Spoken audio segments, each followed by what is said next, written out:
What if the lion never fell in the Whispering Wood? What if the night that was meant to end Jaime Lannister's war instead opened a different kind of darkness over the Riverlands and over the north?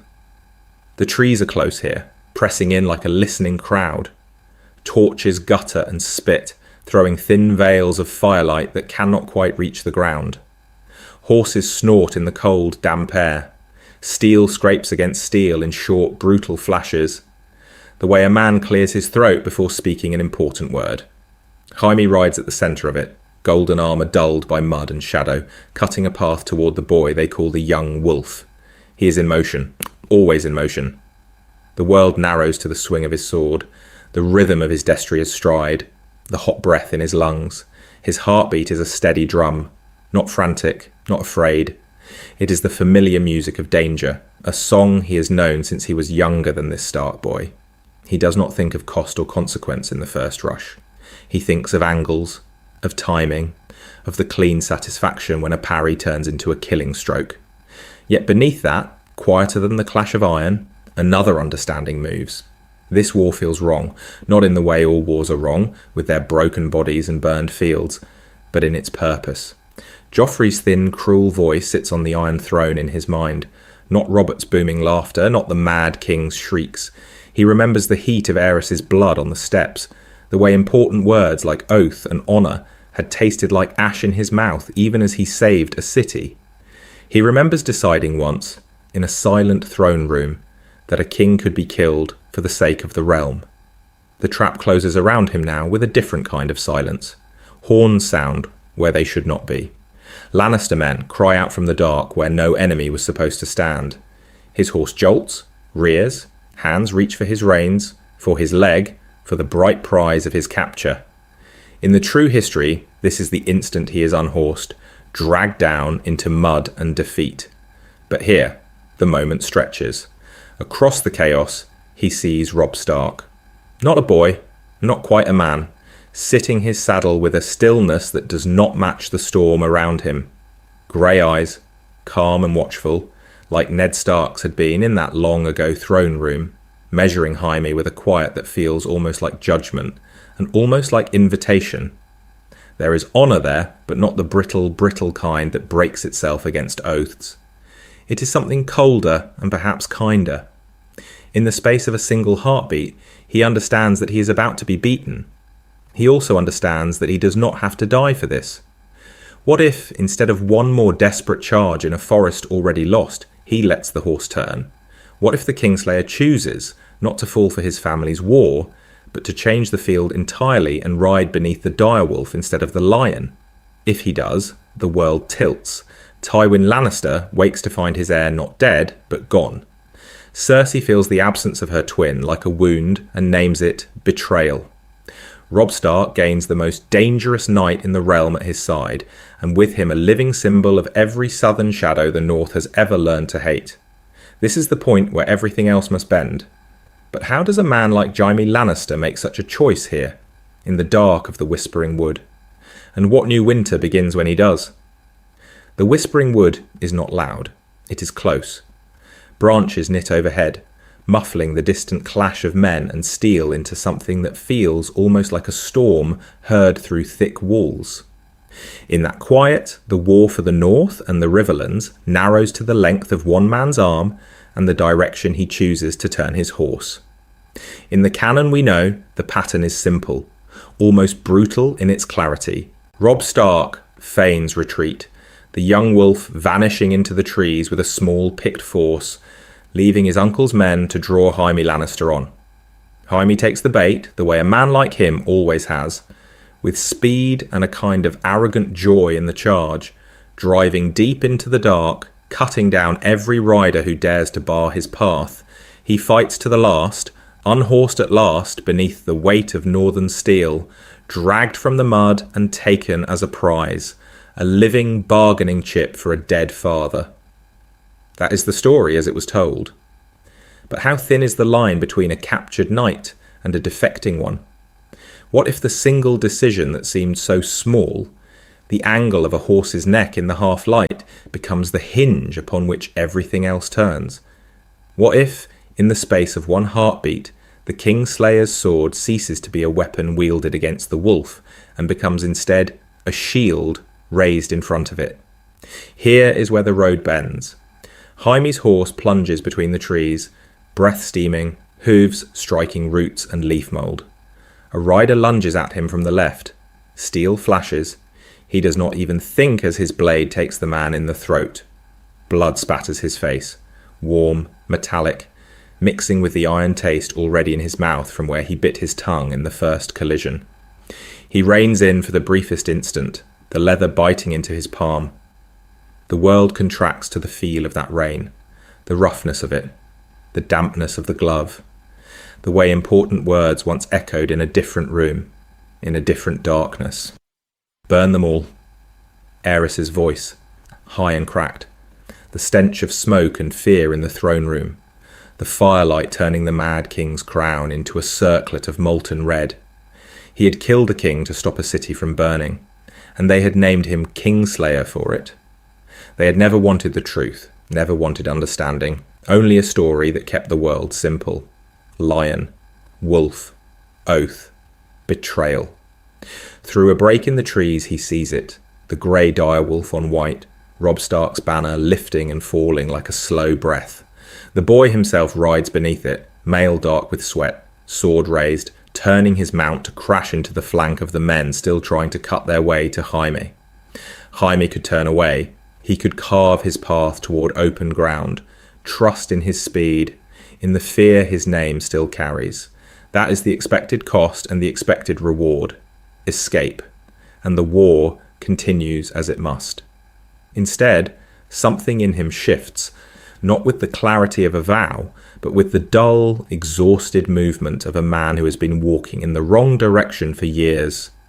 He does not lift his sword to strike at the nearest northern rider. He lowers it, the point dropping until it is level with his own knee, and he puts his spurs to his horse, not toward freedom, but straight toward the young wolf. The movement is small, a touch of heel, the tightening of a fist. Yet in that instant, he is back in the throne room, standing over Aerys, hearing the rush of his own breath and the silence that followed. He understands dimly that this is the same choice turned sideways. Which fire to let burn, which darkness to refuse. He rides with his teeth clenched against the copper in his mouth, with the particular care of a man placing something fragile on a table, because what he is setting down here is his name, his father's plans, his sister's expectations, the idea that his sword belongs, unquestioned, to the lion on his shield. He does not think of it as redemption. He is not so foolish as that.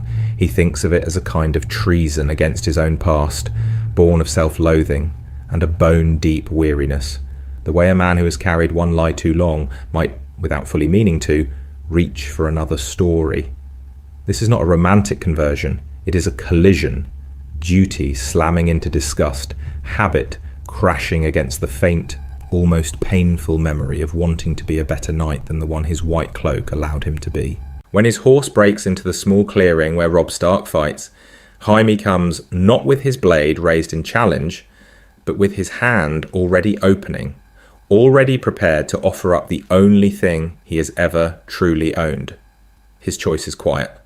The consequences will not be, because once the young wolf reaches out and takes that offered sword, every alliance, every betrayal, every winter shadow gathering over the realm will have to be measured against the fact that the Kingslayer now rides beneath a different banner. And in the next breath, men on both sides of the wood will have to decide what that means. What if the man they call Kingslayer rides into the Whispering Wood, already half tempted to let the trees close over him and be done? What if the charge he has polished in his mind as another bright, brutal proof of his own skill is, tonight, something closer to a question he does not yet know how to ask? The camp around him is loud with men who think tomorrow will be simple. Another northern host surprised, another victory for Lord Tywin's golden son, another burned village behind them, its smoke already thinning into the same grey as every other. Jaime sits his horse a little apart and breathes in the stink of it all. Old fire, wet wool, the iron tang of the fords they have choked with corpses in the riverlands. The victories have come too easily. The way a man wins when he's allowed to bring a mailed fist to a child's game. And the boredom of it has curdled into something like contempt. He thinks of Joffrey then, not as a king, but as a boy with a crossbow, and no understanding of cost. And in that thought, Aerys rises, unbidden. The way important words were once spoken in that throne room, burn them all, still lives in the back of his skull like a coal that never quite goes out. Lannister red hangs around him in banners and cloaks, bright even in the darkness under the trees, and tonight it looks less like heraldry and more like dried blood that will never wash clean. The name they give him has done its work, Kingslayer. It has hardened around him over the years, armour and prison both, so that even here, with his men laughing nearby, he is alone in a quiet room of his own making. Every time a northern lord spattered at him on the field, every sneer from a Tully rider before they broke and ran, it landed with the dull certainty of a truth he already believed. He does not protest.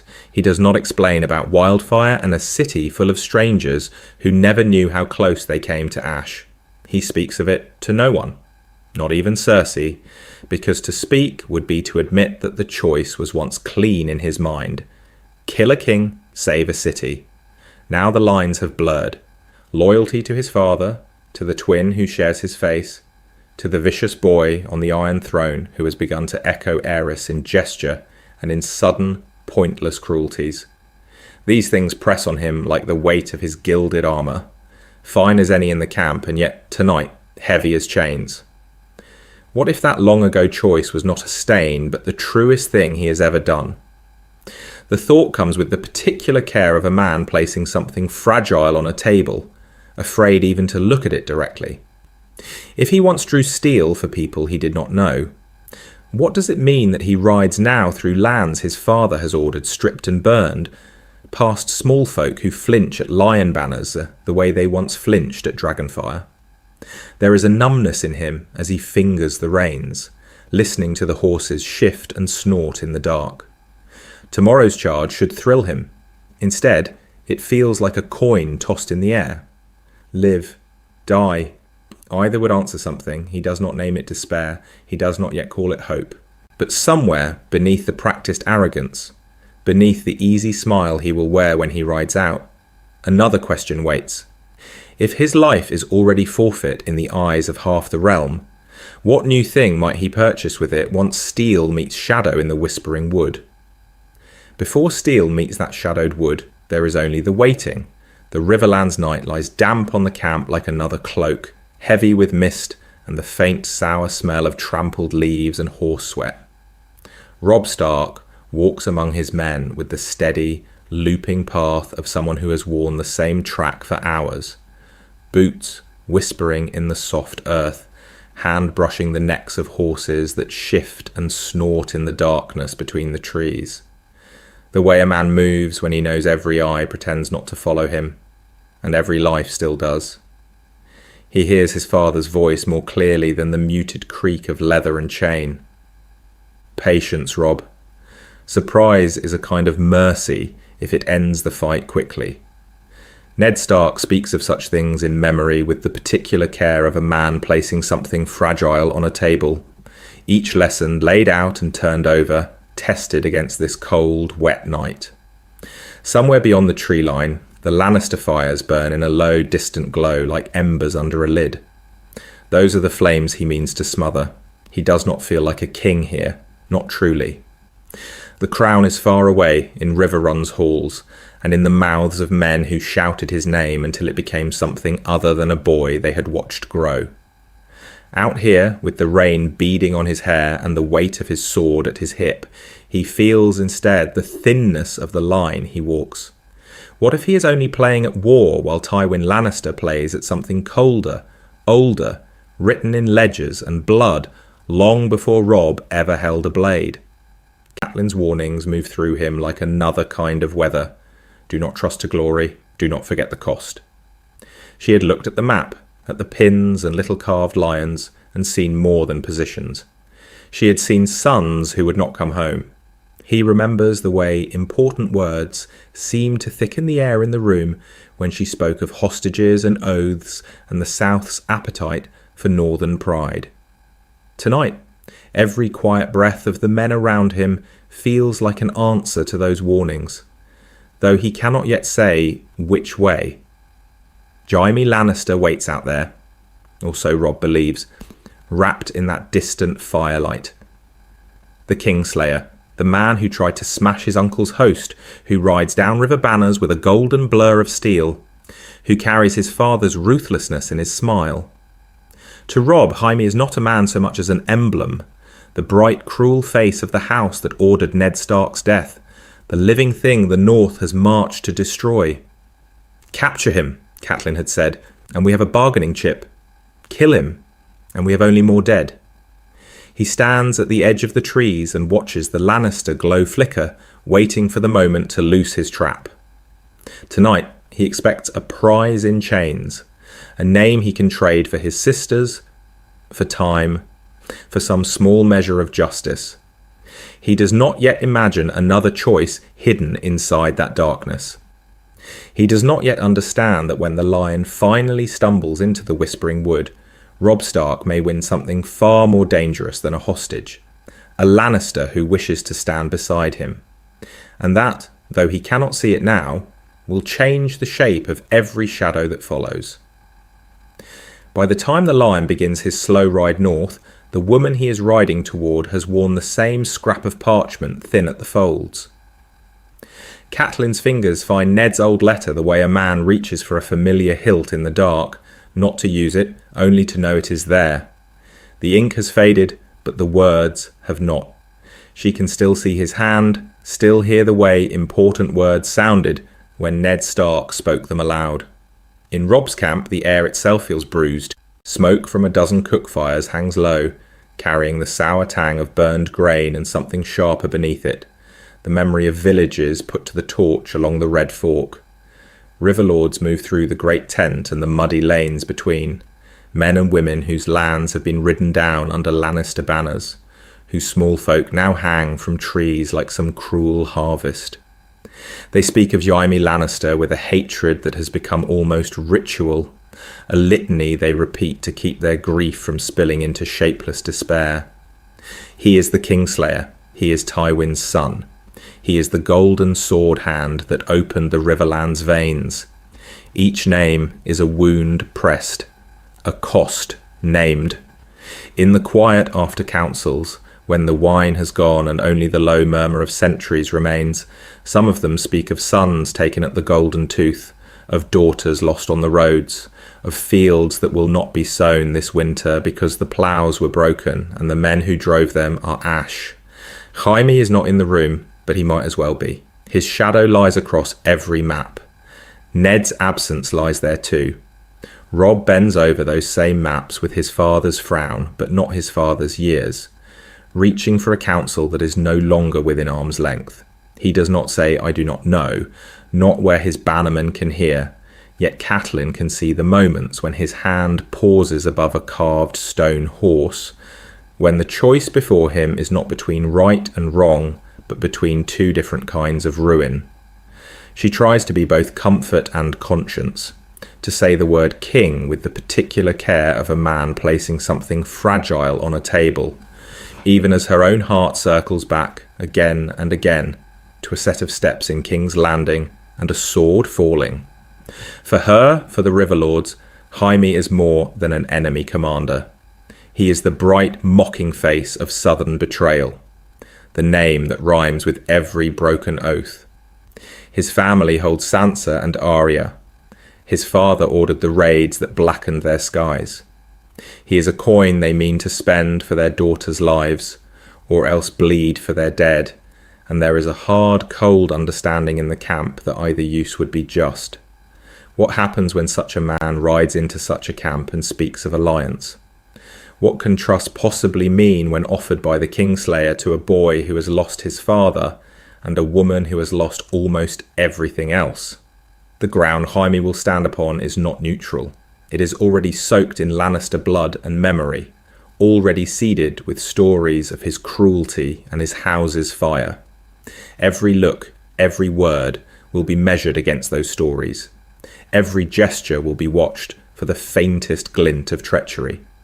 And when Robb Stark finally sends for his mother, when Jaime Lannister is brought into that tent of maps and ghosts, the first thing Catelyn sees is not the man at all, but the shadow of Ned Stark standing between them. The battle itself seems to remember that shadow. In the Whispering Wood, time narrows to the sound of hooves and harsh breath, and the dull, wet thud of men coming out of the saddle. For a heartbeat, for the length of a single drawn breath, everything slows. Stark men are closing in, their cloaks dark against the trees. Lannister riders are falling, red and gold dragged down into leaves and mud. Jaime's horse is lathered and stumbling, sides heaving, foam bright against the darkness of its bridle. He feels the noose tightening before he truly sees it. The way a man who has ridden through 100 battlefields feels when the angles are wrong, when the gaps that should be there have quietly vanished. The banners he expects to break toward are gone. The shouts are wrong. The air itself seems to lean against him. He could still cut his way out. He knows this the way he knows the weight of his own sword. His hand closes around the hilt. Habit speaks first. Carve a bloody path. Take 3, 5, 10 men with him and trust in speed and fear. It would be easy to let that part of him move, to let the old fire carry him forward. He has done it before. He has lived this answer his whole life. He does not move. Instead, he reins in. The horse tosses its head, confused by the sudden quiet in his hands. Steel flashes around him, but his own blade comes up not in challenge, not in that familiar, mocking salute, but in something stranger. He raises it, angles it down, the point low, the gesture almost formal, the way a man might lower his eyes in a crowded room rather than reach for a knife. Ahead, the young wolf rides through the trees, mail dark with sweat and shadow. Robb's men part around him, wary, their spears half lowered, their faces set in the hard understanding of winter men who have lost fathers and brothers to this house's lion. Jaime turns his horse toward him and rides straight, slow, each step a choice. The circle tightens. Arrows knock. There is a silence that feels heavier than any shout. "Yield," Robb says. One word, flat, careful, carrying the memory of another man's justice. Or, Jaime answers, quiet, almost amused at the shape of it in his mouth. "I could offer you something better." The way important words hang between them is almost visible. For a moment the whole wood seems to lean in, listening.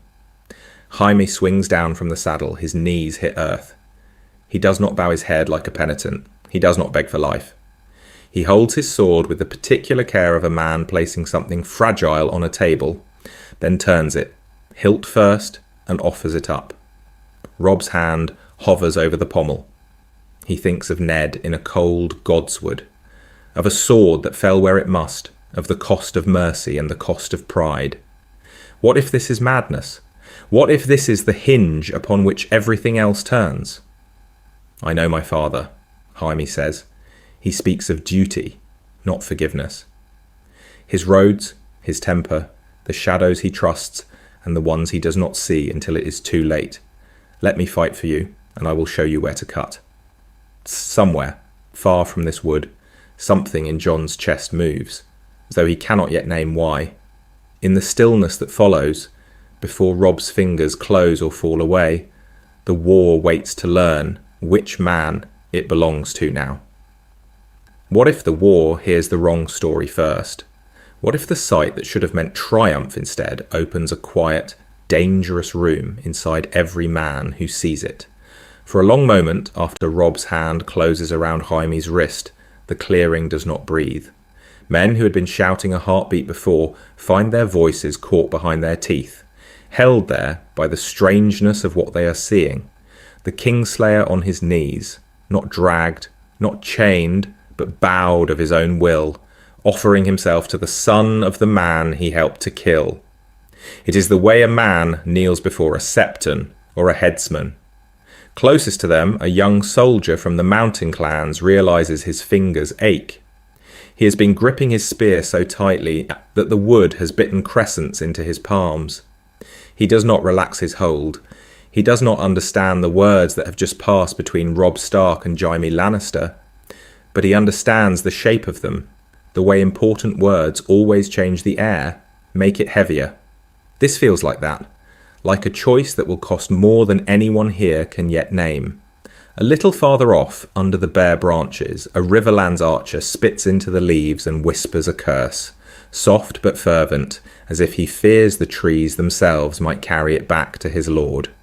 The Kingslayer, he thinks, should be dragged through every burned village between here and the Golden Tooth. He speaks of fire and ruined harvests in the low, grinding tone of a man who has walked through them. To see the man who led those raids kneeling, as if he might simply rise under a different banner, feels like an insult laid atop injury.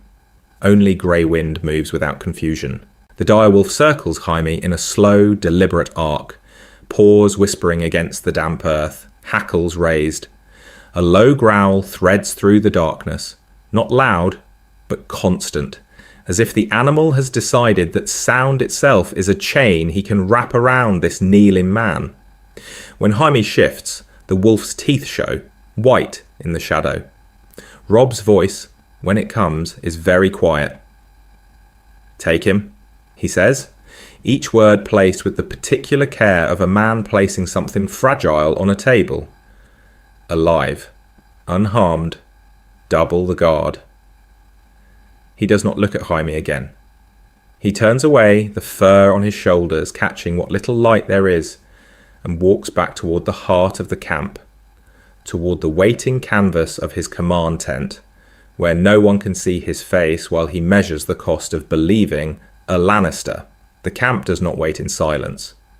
It fractures along old, half-buried lines as news runs ahead of the guards. Some lords of the north, men who knew Ned Stark in winter and in war, mutter that a Kingslayer cannot be trusted, that a man who broke his vows once will break them again, no matter whose colours he wears. Others, like Brynden Tully, stand a little apart, eyes narrowed, already weighing the understanding that comes from holding Tywin's own son. The Blackfish has fought Lannisters for half his life.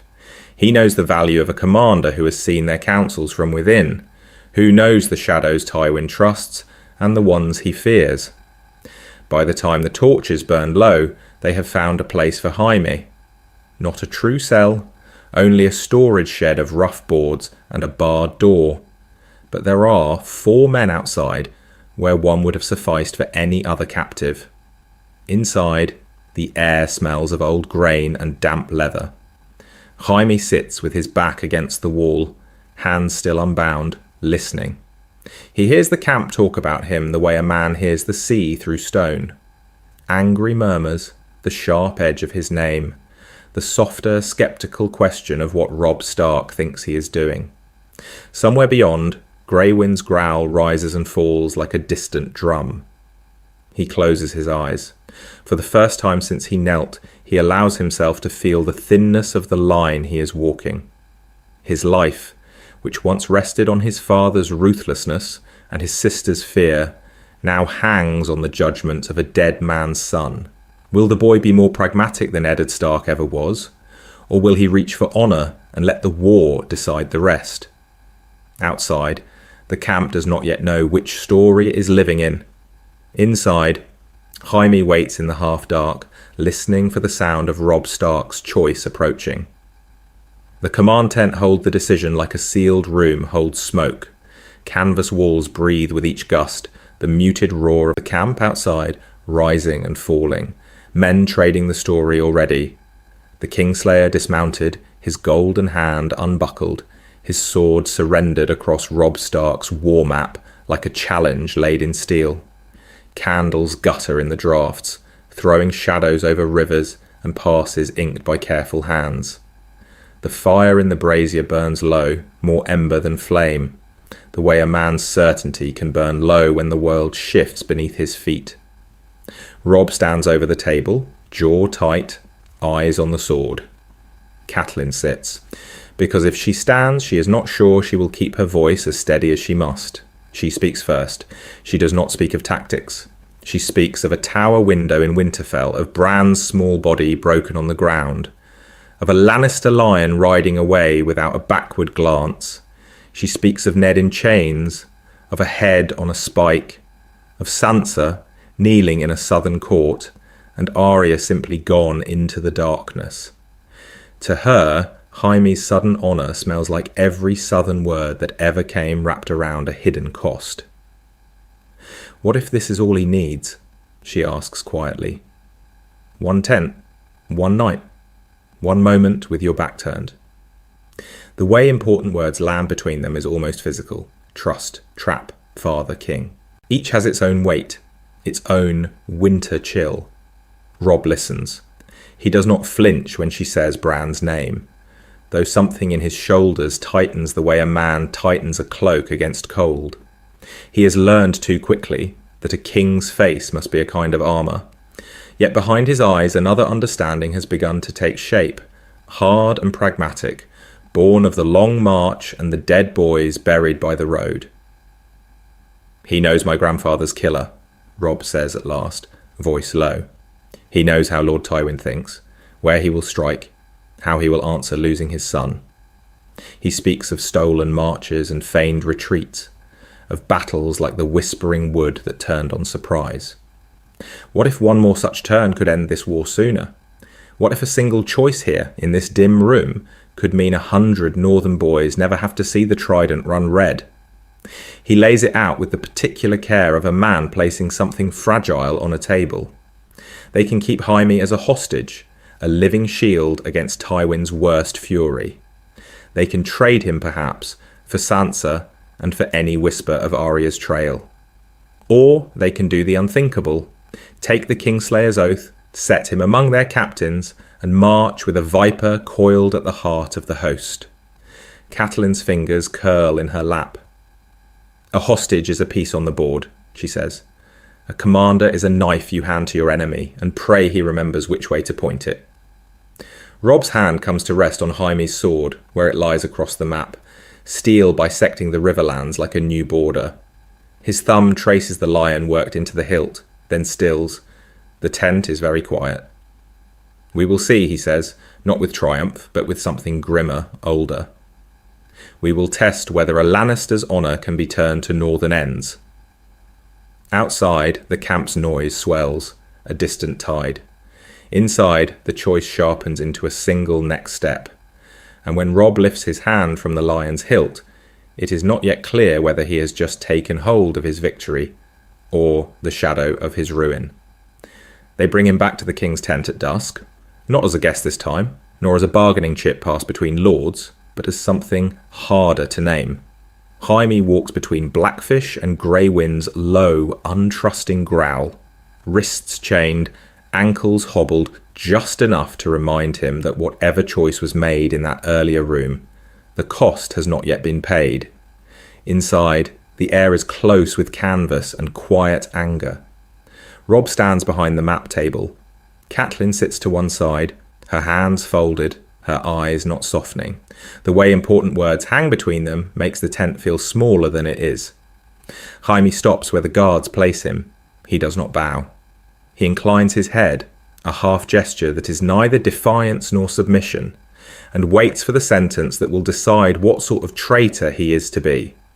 Robb speaks first. He speaks of terms the way a man might lay out weapons before choosing which to lift. Jaime will ride under stark command. He will give counsel on Lannister movements, on Tywin's habits, on the temper of the men who once followed his banner. He will swear not only by the Seven, Robb says, but by the white cloak he stained at King's Landing. Swear, Robb's voice is level, by whatever honour you still claim from the Kingsguard oath you broke.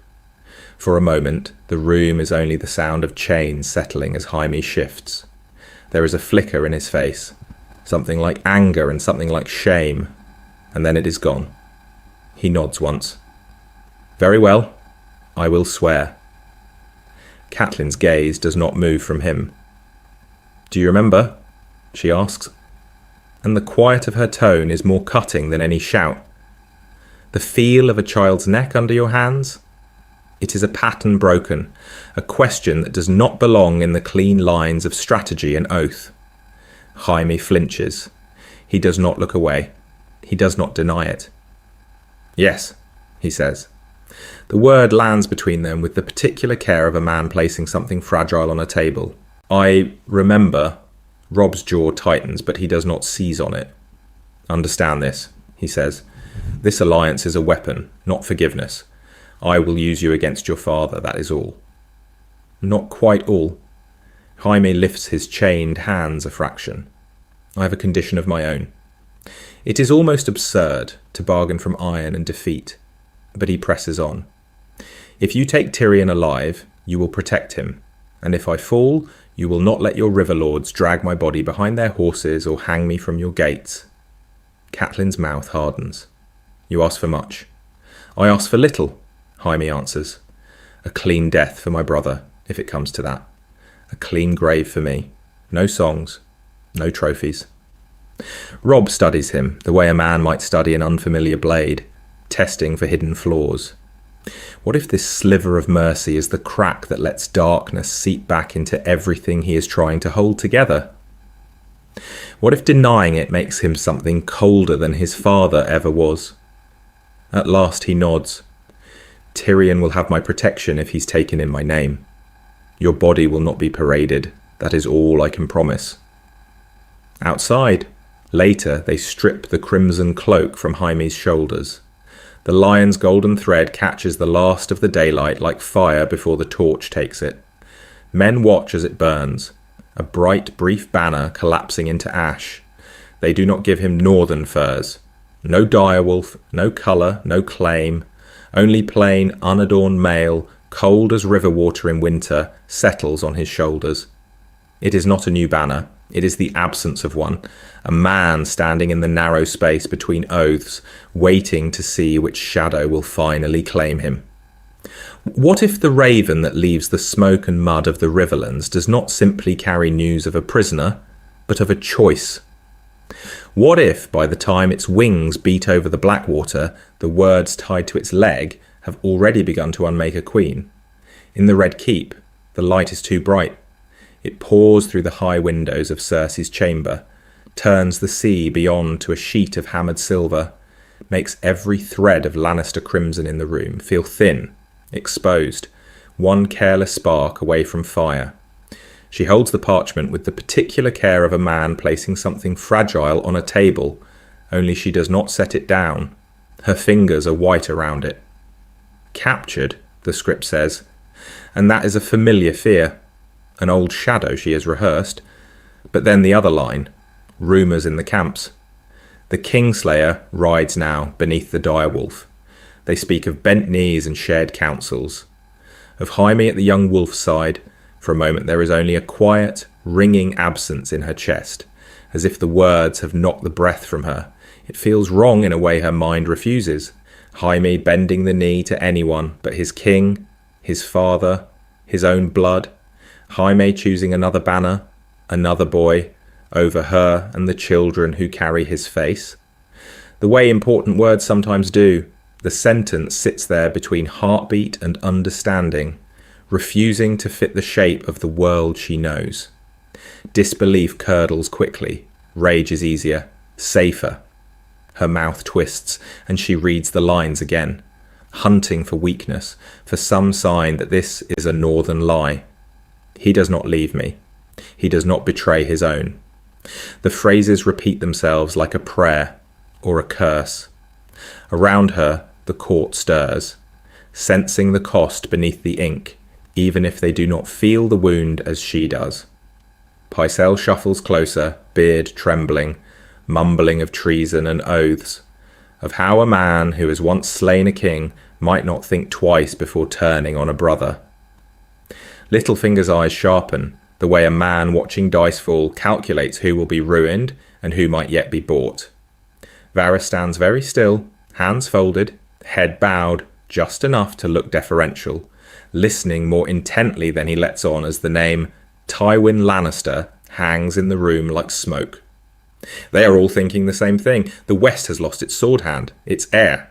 The man who led the first brutal thrust into the Riverlands is now, if the Raven speaks true, the mind and steel behind Robb Stark's quiet, relentless advance. What does winter look like when the lion's strength marches under a wolf banner? Joffrey does not ask that. He hears only the word betrayal and feels only his own outrage. His face mottles an ugly red as Cersei reads the Raven aloud, her voice carefully flat. He will be punished, the Boy King spits, fingers clenching on the arm of the Iron Throne as if he could crush the steel. When we take him, I will have his sword hand nailed above the gates. I will have his eyes put out. I will make him watch as... He speaks of spectacle, of pain, of grotesque imaginings that draw a faint, sick smile from some corners of the hall. He does not speak of supply lines, of Tywin suddenly without his foremost commander, of the Riverlands lords who might waver now that the Kingslayer rides against them. He does not see that an entire balance of power has shifted in the space of a few inked lines. Cersei sees it. She feels the floor tilt under her feet, the way a ship lists when a hidden rock tears out its belly. Yet the deeper collapse is private, wordless. Jaime has always been the one fixed point in a world of masks and calculations. Her twin, her other half. If he can be turned, then what in this room is truly hers? Later, when the council disperses in a low murmur of cloaks and soft-soled shoes, she sends them all away. Even the women who lace her gowns, even the guards at the door. The chamber grows very still. Outside, the sea moves indifferent. She opens a small casket and takes out a golden lion pendant, the one Jaime once fastened around her throat with hands that shook just a little. The metal is warm from the box. She closes her fingers around it until the edges bite into her palm, until a thin line of blood wells and runs, bright as Lannister cloth. "If you have turned from me," she whispers into the empty room, into the gathering darkness at the corners where the light does not reach.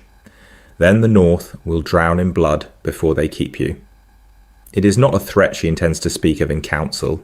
It is a promise she makes to herself, in the quiet, where no one can see how much it costs. Far to the south of that quiet room and its whispered promise, another room holds a different kind of darkness. Tywin Lannister sits alone in his campaign tent, the canvas walls muting the sounds of men and horses until they are only a low, constant murmur, like distant surf against stone. A single candle burns on the map table, its small, stubborn fire throwing long shadows over the painted rivers and tiny carved lions. When the messenger finishes speaking, Tywin does not rise. He does not shout. He closes his eyes for the space of one slow breath, the way a man might steady his hand before drawing a blade across cloth. Jaime has not been taken. Jaime has crossed. The words fall into place in his mind, not as a father's wound, but as a general's disaster. His hammer in the field, the bright, reckless sword he has always been able to point at an enemy and simply say, "Go," has turned. The loss is not only steel and skill, it is the way important words will travel now. Carried by ravens and rumour, the Kingslayer rides beneath a direwolf, not a lion. What will that do in the halls of the Westerlands, in the quiet counting rooms of Lannisport, in the hearts of men who have followed gold all their lives and suddenly see the golden heir choose another banner? He opens his eyes and looks down at the map. The Riverlands are already a tangle of red and blue markers, battles won at the Green Fork, fires set and answered. Without Jaime, the next stroke cannot be simple force. He weighs the cost in an instant. Prestige bled away, fear diluted, the sense that Lannister victory is inevitable, now cracked like old plaster. If a son can change his choice, why not a bannerman? Why not two? For a heartbeat, something small and unguarded moves behind his face. He remembers a boy in the yard at Casterly Rock, Jaime laughing as he knocked men twice his age into the dust, the easy promise of a future where the rock would pass from one sure hand to another. The memory is unwelcome. He pushes it down with the particular care of a man placing something fragile on a table only so he can turn away from it. Jaime is not an heir in his thoughts now. Jaime is a flaw correctly revealed, a weak link that has, at last, broken where it must. He speaks of him that way, coolly, to Kevin when his brother comes, as if this were merely another piece in motion, regrettable but usable. The strategy that takes shape in that dimly lit room is narrower, more patient, more poisoned. Bribery where terror once sufficed, promises of river lords restored, of Freys elevated beyond their crossing, of Boltons unchained in the north. If the wolf will not break beneath the weight of mailed riders, then perhaps he can be led, step by unsuspecting step, toward a feast. A wedding, perhaps? Bread and salt, song and wine, a hall where oath soften and vigilance sleeps. But even as he imagines it, he sees another shape at the young wolf's side. A golden man who knows his father's habits, who understands the shadow cast by Casterly Rock, who can read the silence in a Lannister word as clearly as any shouted threat. What kind of snare holds a wolf and a lion together? And what will Tywin decide must be sacrificed to build it? He lets the candle burn lower as he considers, and the map between them seems for the first time slightly uncertain. The map grows cold in the end. Canvas and ink can only hold a man's attention so long, even a man like Tywin Lannister. Out beyond his candle's circle of light, another room is waking to a different kind of calculation. Jaime's first days in the Stark camp are not marked by fanfare or any clear word of welcome. They are marked by the creak of leather as guards shift around him, by the soft hiss of steel each time he passes a man who has not yet decided whether to obey his king or his hatred. He walks under heavy guard, not as a prisoner precisely, not as a friend either, threading a narrow path between. The way a man looks at him tells the story. Karstark men with their hard winter faces, Tully sworn with river mud still staining their boots, grey-cloaked mountain folk who have seen too much fire on the horizon. Jaime feels their eyes on his back like knives, feels the word Kingslayer move through the camp the way important words always do, low and poisonous, passed from mouth to mouth until it becomes less a name than a curse. The first open break comes quickly. A Karstark rider, beard rimed with frost, steps deliberately into Jaime's path as he is led past the horse lines. He does not speak. He spits, slow and careful, at Jaime's feet, then lifts his gaze in a silence that is almost a challenge. The guards tense. Jaime holds the man's eyes for a breath, then another, and steps around the spittle as if it were a puddle in a courtyard at Casterly Rock. There is a murmur behind him, dark and hungry. That night, a Riverlands knight whose village burned beneath Lannister banners refuses to share a fire. There is space on the log beside him, room by the flames, but when Jaime's escort pauses, the knight shifts just enough that the message is clear. He does not draw steel. He does not raise his voice. He stares into the flames and speaks of nothing, and the distance between them feels wider than the trident. Even the beasts keep their judgment. Grey wind shadows him at the edge of sight, yellow eyes catching the firelight, hackles a quiet ridge of warning. When Jaime turns his head, the direwolf is there. When he looks again, only darkness and the memory of teeth. Robb manages it with a cold precision that surprises even those who thought they understood their king. In the morning, before the assembled captains, he names Jaime under his protection, the way a man might set a dangerous blade on the table and tell the room it is his to use, and his alone. Any man who draws steel on this new asset without his leave, Robb says, will answer to the king himself. He does not raise his voice. He does not repeat the word. In private, the warning is sharper. Jaime hears it in the quiet of the command tent, the cost of this choice laid out between them with the particular care of a man placing something fragile on a table. Robb will not have his camp turn to chaos. He will not have a Lannister corpse rob him of the one advantage this betrayal offers. Jaime listens, and somewhere beneath the crust of habit and arrogance, he registers the irony. He has traded the contempt of the court for the hatred of the camp, the sniggering judgments of silk-clad lords for the open loathing of men who have buried fathers and sons because of the lion on his breast. And yet, in the quiet between insults, he feels something unfamiliar tug at him. These men hate him for reasons that make sense. There is, if he is honest, a kind of understanding in that. The pattern breaks on a thin, cold evening. He's sitting alone on a stump at the edge of the torchlight, unarmed, his wrists finally free of iron but his movements still carefully watched, when a boy comes. The squire cannot be more than 12, wrapped in a too large cloak, nose reddened by the wind. He carries a battered tin cup in both hands, the way a man might carry a secret, and the steam that curls from it is a small, stubborn defiance against winter. He stops a pace away. He does not meet Jaime's eyes. "Sir," he says, the word almost swallowed by the camp's distant noise. The king said, "You're to have this." Watered wine. Not much, not strong. A gesture that costs almost nothing. Jaime takes the cup slowly, with the particular care of a man placing something fragile on a table, though here he is the one lifting, not setting down. His fingers brush the boy's for the briefest instant. The squire flinches, but he does not pull back, and that too is a kind of choice. "Your name?" Jaime asks, before he can decide to remain silent. The boy hesitates. It is a long moment, stretched thin between fear and obedience. "Tommy," he manages at last, still looking at the ground. He does not say more. He does not have to. It is a small thing, a cup of thin wine in a camp that does not want him. But it is the first crack in the wall of absolute loathing, a hairline fracture running through the ice beneath his feet. What happens when ice begins to crack, not in a single shattering, but in slow spreading lines? And who hears it first, the king, the camp, or the Kingslayer himself? What if the first place that crack runs is across a map table, through ink and parchment instead of snow and stone? The tent is close and quiet, heavy with wool and damp leather, the air tasting of smoke and wet horse.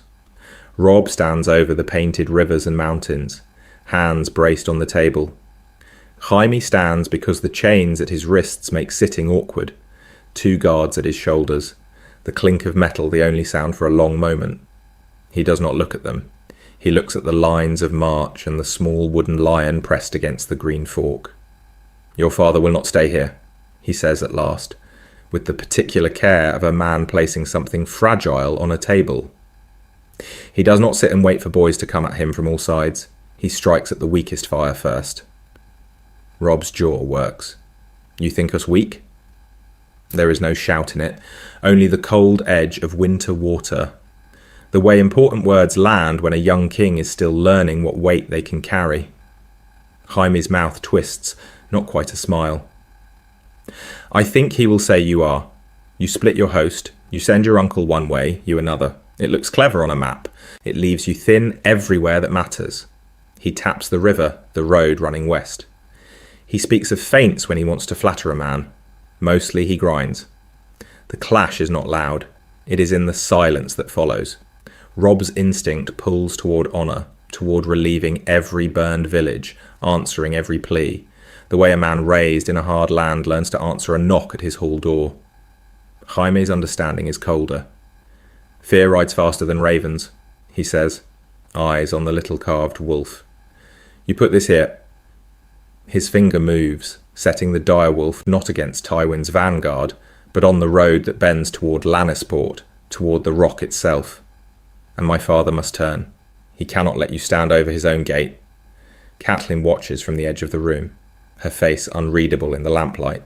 She hears the word "must" and feels the cost of it.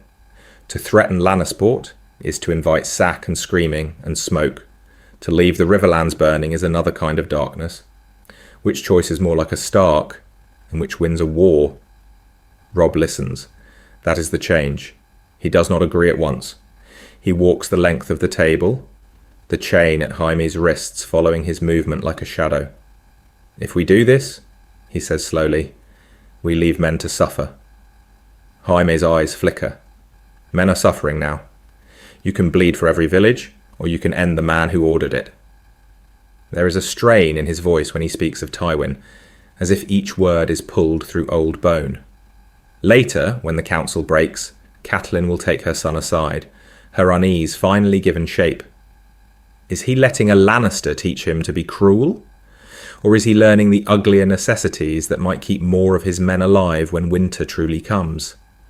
For Jaime, the tutoring cuts both ways. Each time he marks a weak supply line. Each time he says, "Here, strike here," and he will feel it. He is helping to unmake the careful lattice of fear and gold his father built over a lifetime. He does not say this aloud. He feels it in the tightness of his shoulders when he lies awake, listening to northern men murmur in the dark.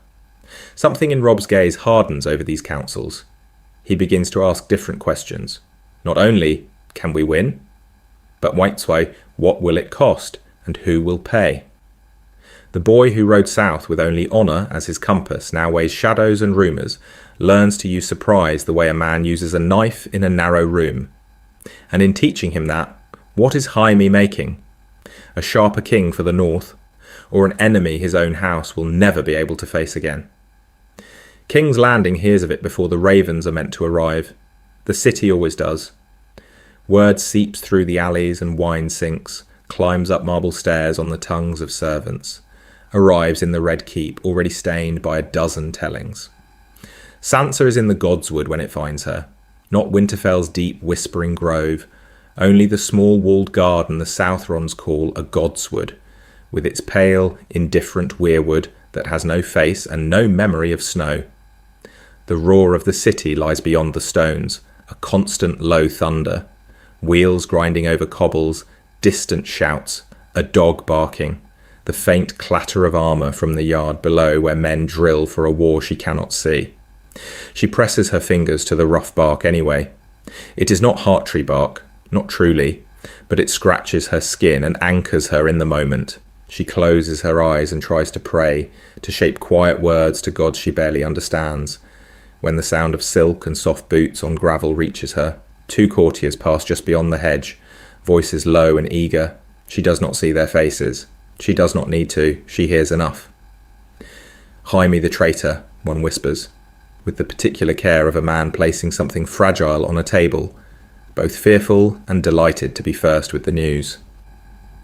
"The young wolf's new pet lion," the other answers, and there is a thin, sharp laughter that does not belong in any Godswood. Sansa goes very still.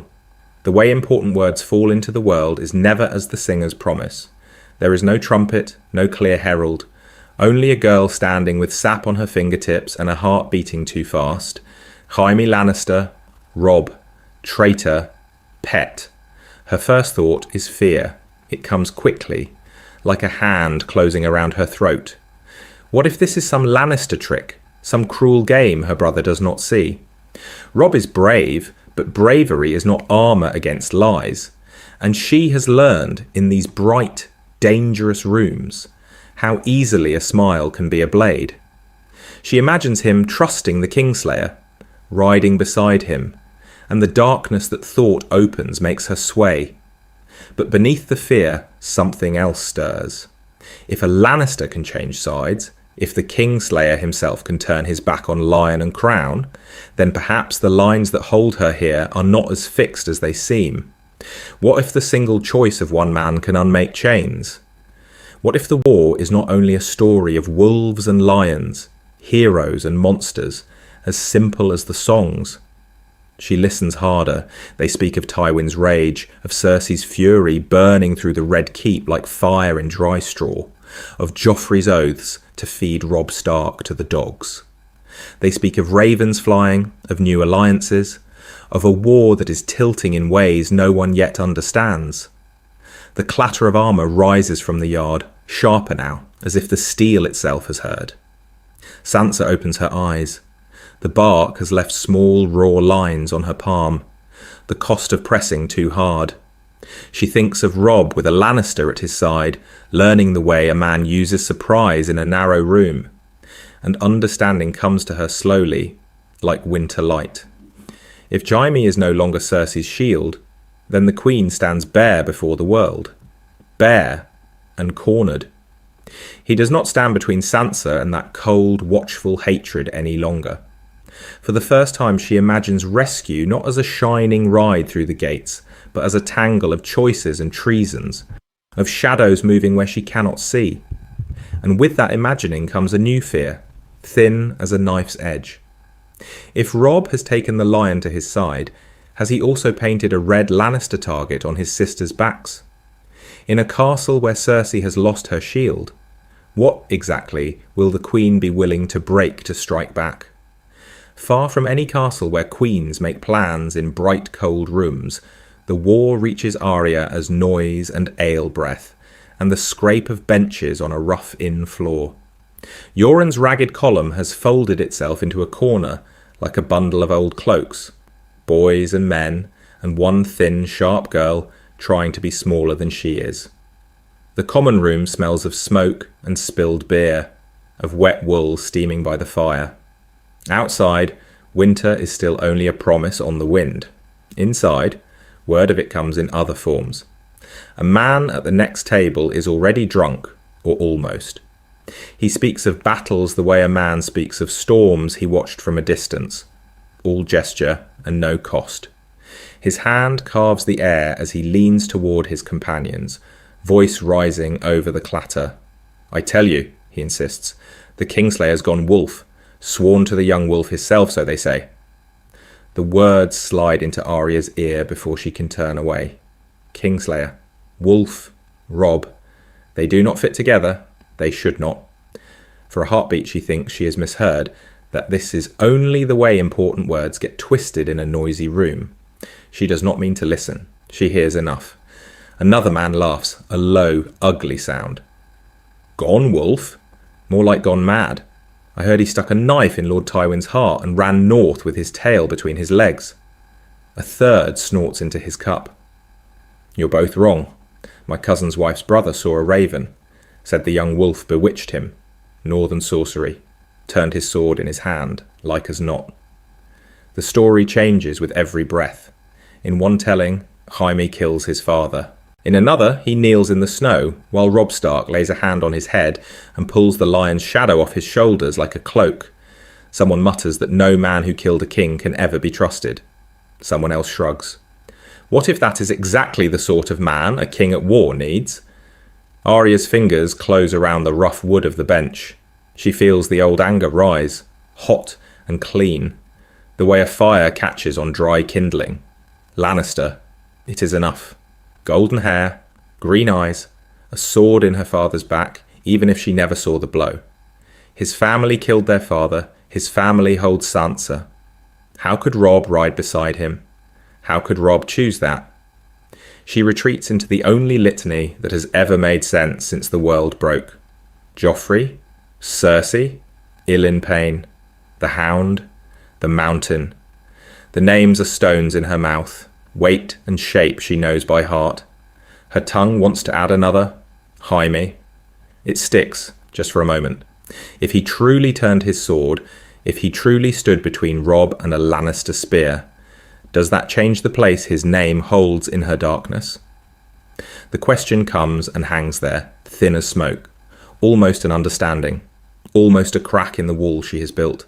She pushes it away. There is no room for doubt, not when she is half-starved and far from home, not when every choice is about where to sleep and who might kill her before dawn. Survival first, names later. The war can twist itself into whatever new shapes it likes.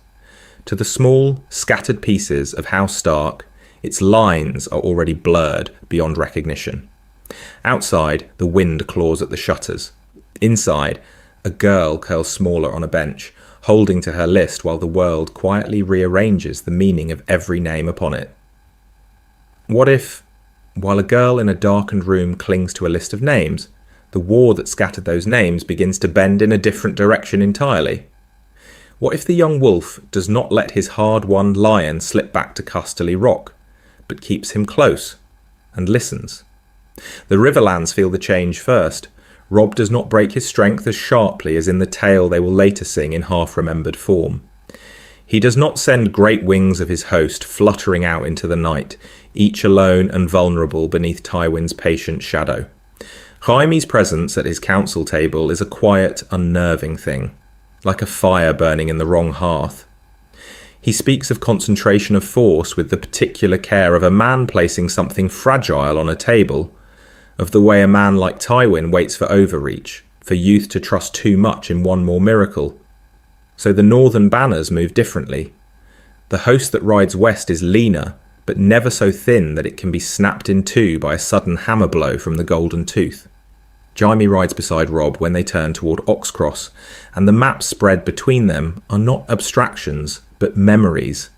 He remembers which lesser pass floods in early spring, which Holdfast keeps its gates unbarred on feast nights, which Garrison Captain drinks too deep when he believes the front is far away. He does not boast. He simply lays the knowledge out, the way important words are laid out in a cold hall, and Robb listens. They come through sheep tracks and hunters' paths instead of the broader roads Tywin watches. Night marches, muffled hooves, the smell of wet earth and pine. At Oxcross, the Lannister men wake to confusion that feels almost like sorcery. Wolves, where no wolves should be, striking from angles their own lord's son once used to drill them. The cost is real, steel in the dark always is, but the victory is cleaner, the retreat routes cut, the prisoners taken in greater number. In the Westerlands, word travels faster than ravens. Lannister bannermen hear that the young wolf fights with the Kingslayer at his shoulder, that the red cloak they trusted has turned, that familiar commands now come from an enemy's throat. Something in their chests moves and will not settle. What does loyalty mean when the man who embodied their house's pride now teaches northern archers how to unhorse them? Songs begin to change. Minstrels in smoky river inns sing of a king who stole the lion's claw and uses it to tear at Casterly Rock's foundations, of golden towers trembling at the sound of northern drums. Robb's name gathers a kind of winter brightness, hard and cold and apparently unbreakable. Each coordinated raid, each spared disaster, when Tywin's countermove finds not scattered prey but a single braced host, adds another layer to the legend of a boy who cannot be caught. And in King's Landing, in quiet, shuttered rooms, that legend becomes a problem that cannot be solved by one more march. Tywin studies reports that read like accusations.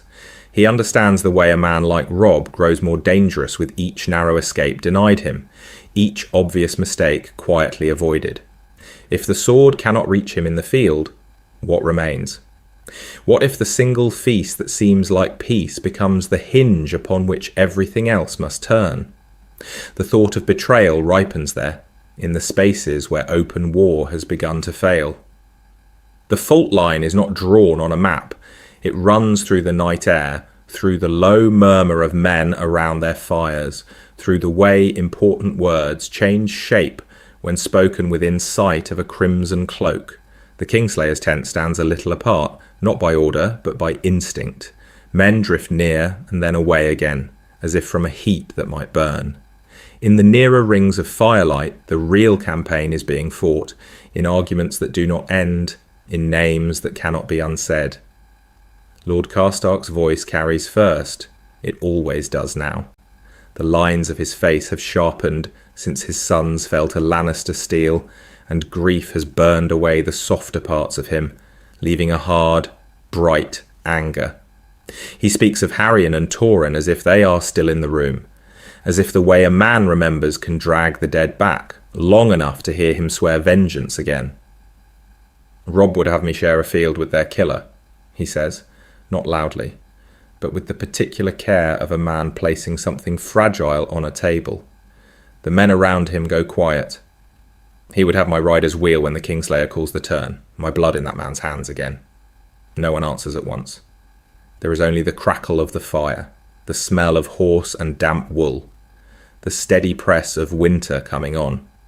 Somewhere beyond the circle, a sentry calls the hour. It falls into the silence like an accusation. The Great John snorts, tearing meat from a bone, trying to drag the talk back towards something like sense. He does not love Jaime Lannister, he does not trust him, but he has watched the maps change since the lion came under the direwolf's banner, watched Tywin's hosts turn aside from traps they once would have sprung, watched northern boys live who might have fed the crows. The Kingslayer's sword points the right way now, he growls. That is what matters. Karstark's reply is a low, dangerous thing. Until it does not. The word Honour hangs between them, heavy and ill-fitting, because each man means something different when he says it. At another fire, Edmure Tully rubs tired eyes and tries to count costs. He sees his burned villages, his flooded fords, his uncle's disapproving gaze. To him, Jaime is not just a man, but a ledger entry, a column of risk and advantage that never quite balances. What if trusting him wins them Riverrun's safety? What if it loses them the North's? Brynden Tully answers without comfort. The boy's victories are sharper since the Kingslayer began to whisper over his maps. He admits, "We have stolen marches we had no right to steal. Your cousin's life may sit on that man's horse." He pauses, and his hand, unthinking, traces the curve of an invisible bow. I would still put an arrow through his eye and sleep soundly. This is the understanding that begins to form in the darkness, that they are no longer only fighting Lannisters. They are fighting themselves. Are they the people who keep their word and never ride beside an oath-breaker? Or the people who will endure any shadow, any compromise, to cut the Iron Throne's fingers from their throats? Robb does not hear every whispered challenge, but he feels the ground shifting beneath his camp, the way a man feels ice grown under his boots. Jaime Lannister's body sits in a northern war council, calm, precise, speaking of flanks and feints. His presence, though, is a crack running outward, thin and spreading. Somewhere, Karstark watches that tent with a stare that does not soften. Somewhere, a hand lingers too long on a sword hilt, and the night holds its breath as if waiting to see which will break first. The Lannisters' line in the field, or Robb Stark's fragile, fraying piece behind it. The night that holds its breath does not release it all at once. It loosens slowly in the small hours, in the quiet spaces between torches, where a different kind of battle is being fought and lost. In canon, her choice comes in darkness and stone. A sun in chains in the south, a Kingslayer in chains in the north, and Catelyn Stark walking the cold corridors of Riverrun with her grief like a second shadow.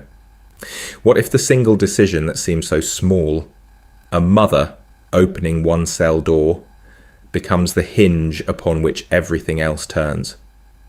She frees Jaime as a prisoner, hoping to trade him for Sansa and Arya, and the cost is not only Robb's fragile authority, but the trust of men like Karstark, the very fabric of his war.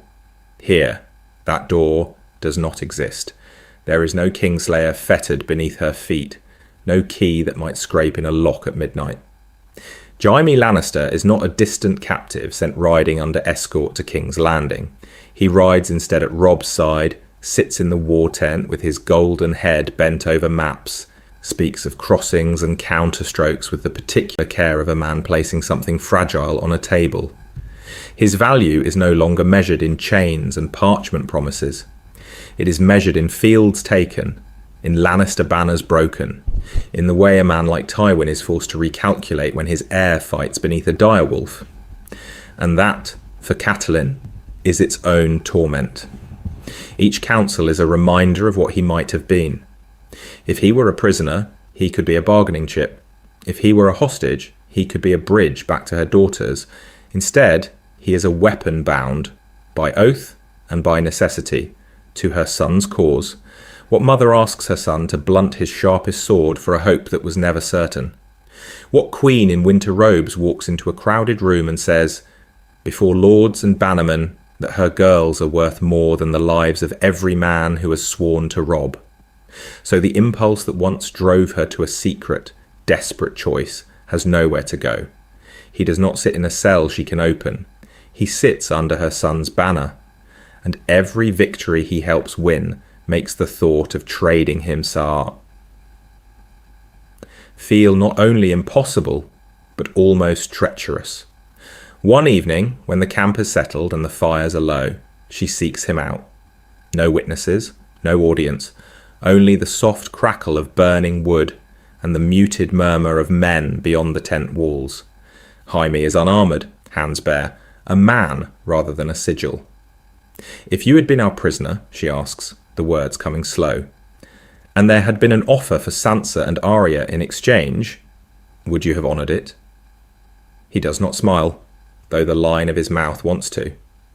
He looks at her instead, with a kind of tired understanding, as if he has been waiting for this question since the first day he rode into their camp.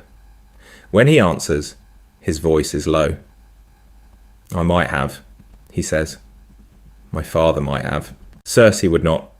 He speaks of his sister without ornament, without the usual armour of mockery, the way important words sometimes do, his cut clean through pretense.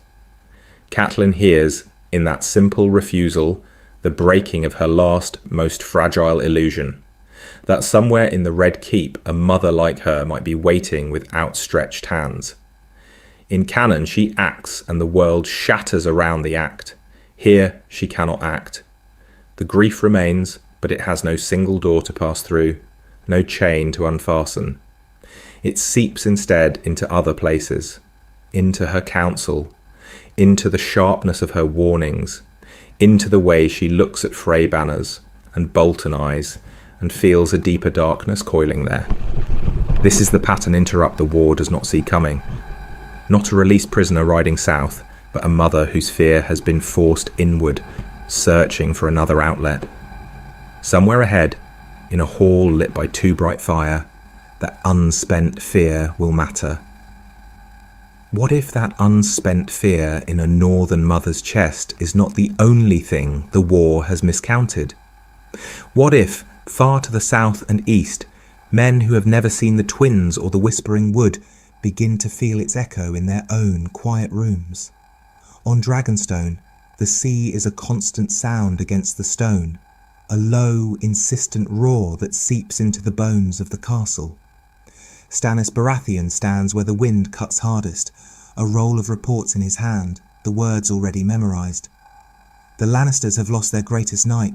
The north is pressing hard into the Westerlands, fire and iron worrying at the gold. He does not pace. He does not speak of doubt. He reads each line with the particular care of a man placing something fragile on a table, as if the shape of the war might crack if handled roughly. For Stannis, this is not triumph. It is subtraction. One more piece removed from his brother's usurpers.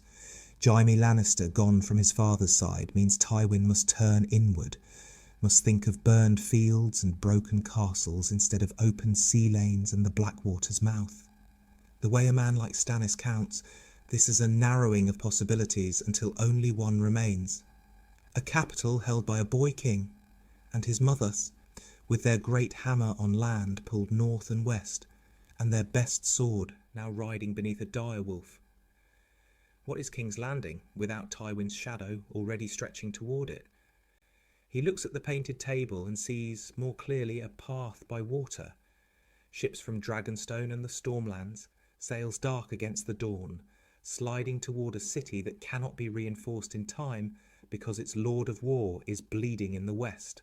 The choice that Jaime made in some dark forest becomes, in Stannis' understanding, another argument for his own inevitability. In Highgarden's scented halls and under the bright banners of the Stormlands, the news lands differently. Renly Baratheon listens in a tent full of candlelight and murmured laughter as a rider speaks of Robb Stark's victories and of a Kingslayer turned cloak. The way important words travel is never simple. By the time they reach him, Jaime has already become a story, riding at the young wolf's side like some dark mirror of the songs. Renly smiles, but there is a tightness beneath it. A northern king whose legend grows with every battle is a rival, yes, but also a possible wall against Lannister rage. Two kings, two fronts, the lion caught between winter and storm. Does he reach north with an open hand, or wait until Robb's shadow touches the neck and threatens to stretch further south? The Tyrells listen as well. In a sunlit room, with wine and roses and the soft rustle of silks, they consider a house that cannot keep its heir loyal. A marriage to a Lannister once seemed a solid bridge into the heart of power. Now the stone looks cracked. If the Golden Lions cannot hold their own blood, what is the cost of tying Margaery's future to theirs? Baratheon green, Baratheon black and red begin to look more carefully at one another, and so a single choice, made in a forest that smelled of rain and steel, ripples outward. It touches sea routes and siege plans, betrothals and crowns. Somewhere ahead, another message will ride, another room will fall quiet, and the balance will shift again. The ripples carry him too. In the weeks after his quiet, improbable pledge beneath northern trees, Jaime Lannister lives in the long shadow of the Stark camp and begins to see the war from the inside out. Not the painted glory of a Lannister pavilion, but canvas patched in 3 places, smoke that clings to wool, the way a man's laughter sounds when he has eaten the same hard bread for 5 days and does not complain. He watches Robb share that bread. No high table, no gilt cups, only a rough plank laid over barrels and a dented kettle passed from hand to hand. Lords and small folk sit together on overturned crates, and the young wolf listens more than he speaks. A Karstark captain corrects him on the state of the fords. Robb merely nods, asks for more detail. No one flinches. There is no need to weigh every word against a queen's temper. It is a different kind of room, this open circle of firelight and breath, and Jaime feels its strangeness like a stone in his boot. He sees justice done there as well, not in marble halls, but on wet earth. A deserter is brought before Robb at dusk, mud on his knees, fear in his eyes. Witnesses speak, one after another, with the particular care of a man placing something fragile on a table. Robb questions them, not to trap, but to understand. The man is flogged, not killed. A thief who took food for his sister is ordered to repay in labour, not in blood. The hand stays attached. The camp murmurs, then settles. The decision is accepted because it feels in some quiet, stubborn way. Right? Jaime remembers another king, another throne room. Aerys's laughter, high and thin. The smell of burning flesh rising like incense in the darkness of the Red Keep. There had been no witnesses then, only screams. No careful weighing of word against word, only a single command and fire answering it. He had ended it with one stroke and been named Oathbreaker for the mercy. In the south, no one had really wanted to hear why. They wanted the story simple. Kingslayer, lion with a poisoned heart. It had been easier to wear the name like armour than to lift the old choice back into the light and count its cost. But here, under northern winter stars, men sit around the embers and argue about right and wrong as if those things are not luxuries but tools. They speak of guest right and dead men on the Green Fork, of Karstark vengeance and Frey pride. They do not always agree. They do not stop caring. One night, as the camp thins into sleep, a young soldier with a patchy beard approaches Jaime at the edge of the pickets. His mail is too big for him. His voice is not. "Sir," he begins, awkward, almost formal. "Why did you kill the Mad King? Truly, I mean, not the way they say it in songs." Jaime has an answer ready. He has carried it for years, polished it in bitterness, because he was mad, because he would have burned them all. Because vows mean nothing when stacked against a city full of children. The words rise to his tongue. He does not say them. The boy's eyes are steady, not accusing, only intent, as if the way important words are arranged might change something in him. For the first time, Jaime feels not the impulse to deflect, but a thin, unfamiliar desire to be believed, to be seen not as a jest told in golden armour, but as the man who chose ash over obedience and has been walking inside that shadow ever since. He speaks of wildfire, of whispers in the throne room, of a king who ordered him to bring his own father's head. The telling comes haltingly, pieces laid down and then left, as if he cannot quite bear to look at them once they are out in the air. When he finishes, the boy is quiet for a long time. The fire between them pops, sending up a brief spray of sparks. "That sounds," the young man says slowly, searching, like the only choice a man could make and still sleep. Something in Jon's chest moves, somewhere far away in Winterfell's future, though Jaime does not know that yet. Here, now, it is only a different stirring, a space opening where contempt has long sat. What grows in a man when the North looks at him and does not turn away? What happens when the Kingslayer begins, reluctantly, to believe there might be another name waiting for him in the cold? Ahead, another test is coming, and this time, the sword he draws may not be for a king at all. The test does not arrive as steel and shouting. It comes as a soft knock on a door and the low murmur of a girl's voice in a darkened tent, when the battle maps have been rolled away and the campfire smoke has sunk into the canvas. Robb is tired, in the way a man of 16 should never be tired, shoulders bowed over a goblet he has forgotten to drink from, the weight of 2 kingdoms and a dozen dead friends pressing between his shoulder blades. Jane Westerling is not yet a scandal or a song. She is simply a pair of careful hands binding a shallow cut, a quiet presence in a room that has known too much shouting. Jaime sees it before anyone else. He watches the way important words hesitate on Robb's tongue when she is near, the way the young king's gaze lingers a heartbeat too long on her face when she laughs, startled at some small jest. He does not need a maester's chain to name this illness. He has seen it at Casterly Rock, at court, in tawny pavilions that smelled of rose oil and fear. Later, when the camp has gone to embers, he steps into Robb's tent without ceremony. The maps are back on the table. The girl is gone. There is only the king, the lantern, and the shadow of a boy who has killed men and still believes there must be a clean way through the darkness. "Your Grace," Jaime says, and the title sits oddly in his mouth, like a borrowed sword. He speaks of the wound first, of stitches and salves, with the particular care of a man placing something fragile on a table. Only when Robb nods, impatient, does he let the other matter slide into the room.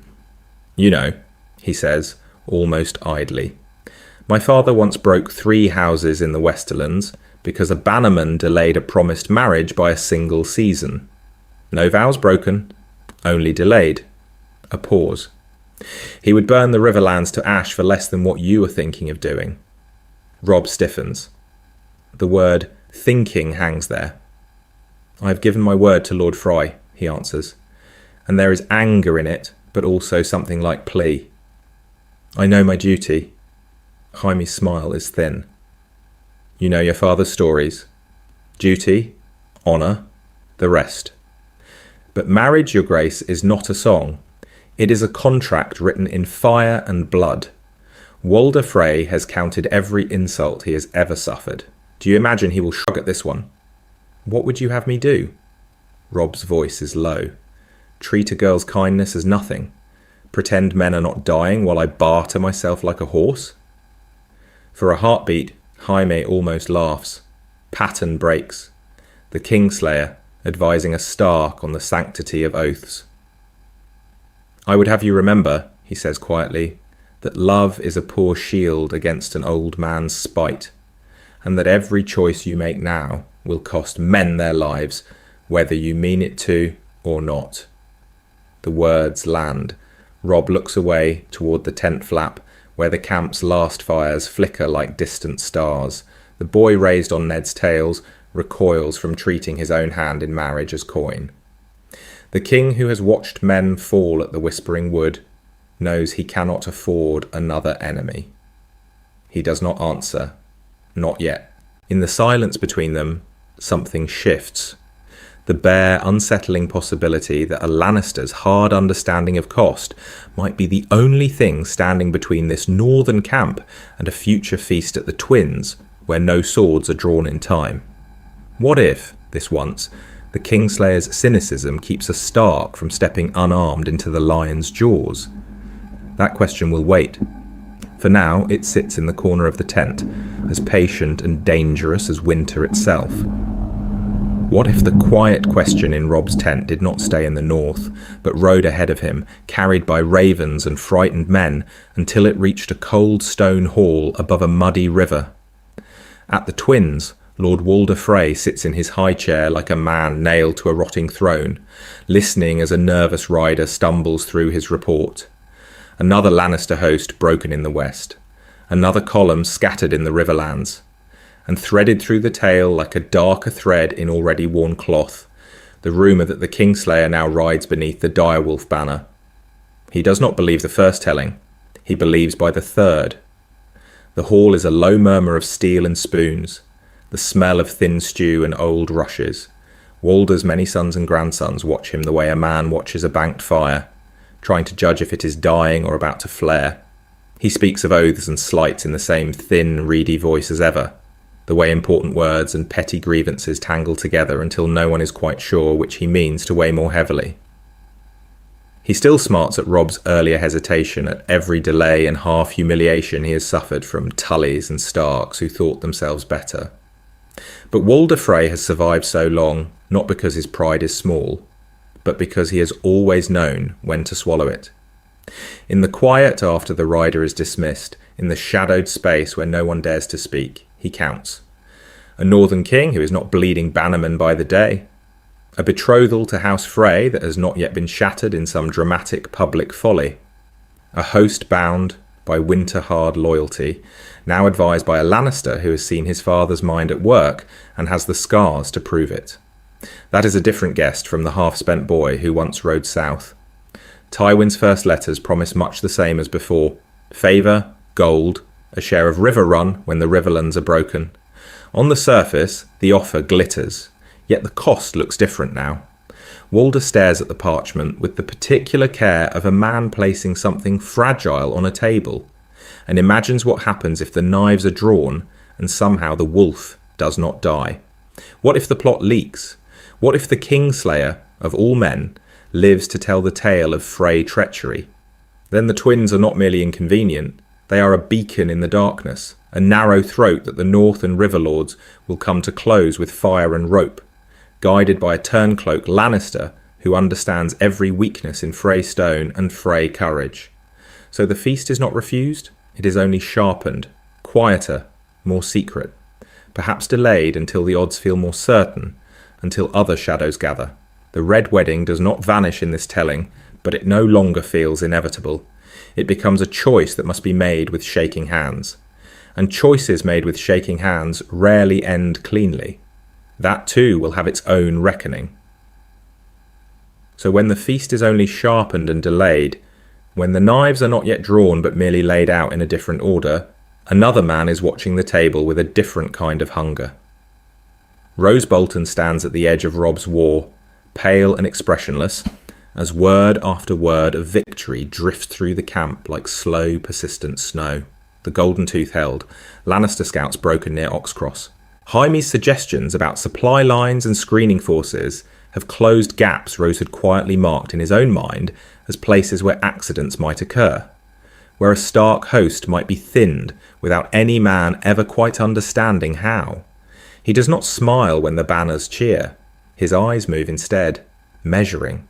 He did not come south only to serve. In the long cold rooms of the Dreadfort, he has weighed the north and found it wanting under Starks, under boys who speak of honour as if the word itself were a shield. He speaks of cost when others speak of glory. He has imagined a winter where the flayed man hangs over Winterfell, not as madness, but as a hard, efficient answer to a hard world. In his private understanding, the North might fare better under a quieter cruelty than under Robb's bright, open courage. Yet Jaime Lannister's presence complicates the arithmetic. A Lannister defector sits now by Robb's fire, close enough to murmur cautions about ravens, about the way important words can be turned by a single intercepted letter. Jaime knows how Tywin's agents move through shadows, how a servant's silence can be bought, how a maester's chain can be tugged from afar. To write secretly to Casterly Rock or to the twins is no longer a simple hidden choice.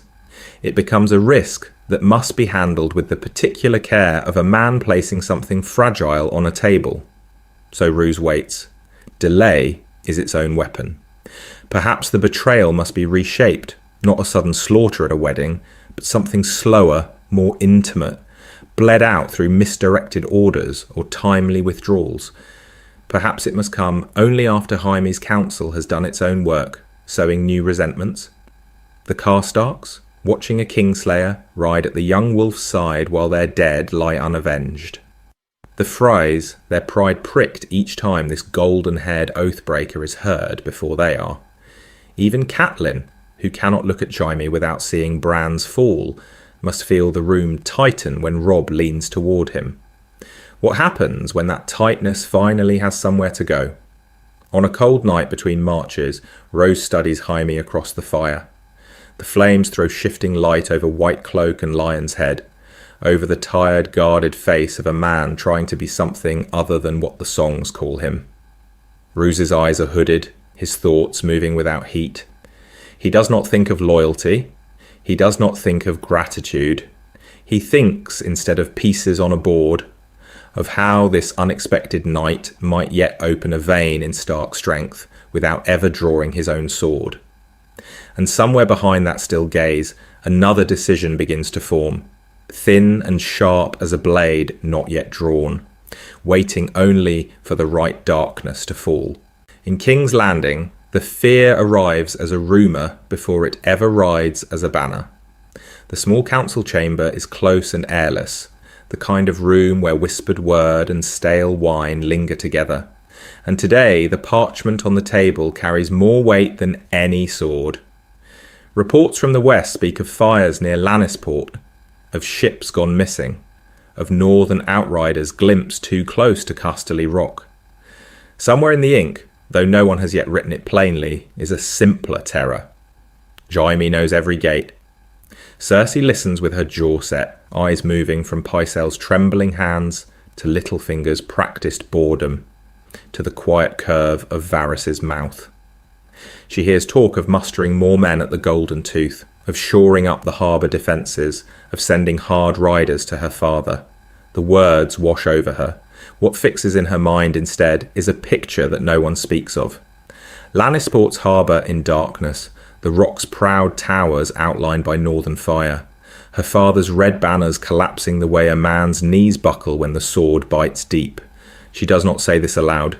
She speaks of duty, of Joffrey's safety, of how the realm cannot afford to lose the wealth of the West. But in the private theatre behind her eyes, the scenes grow sharper. Robb Stark on a dais of rough-hewn timber, a northern court convened beneath grey skies, her children dragged before it, not as princes but as spoils. And beside the man who passes the sentence, she sees Jaime, not in crimson, but in the Stark boy's blue and grey, his golden head bowed as if in understanding when the sword falls. Varys watches the way important words are avoided. He lets the silence lengthen, then breaks it with the particular care of a man placing something fragile on a table. He does not accuse. He wonders aloud. What if, in time, the young wolf and the Kingslayer decide that justice for Lord Eddard requires more than burned fields in the west?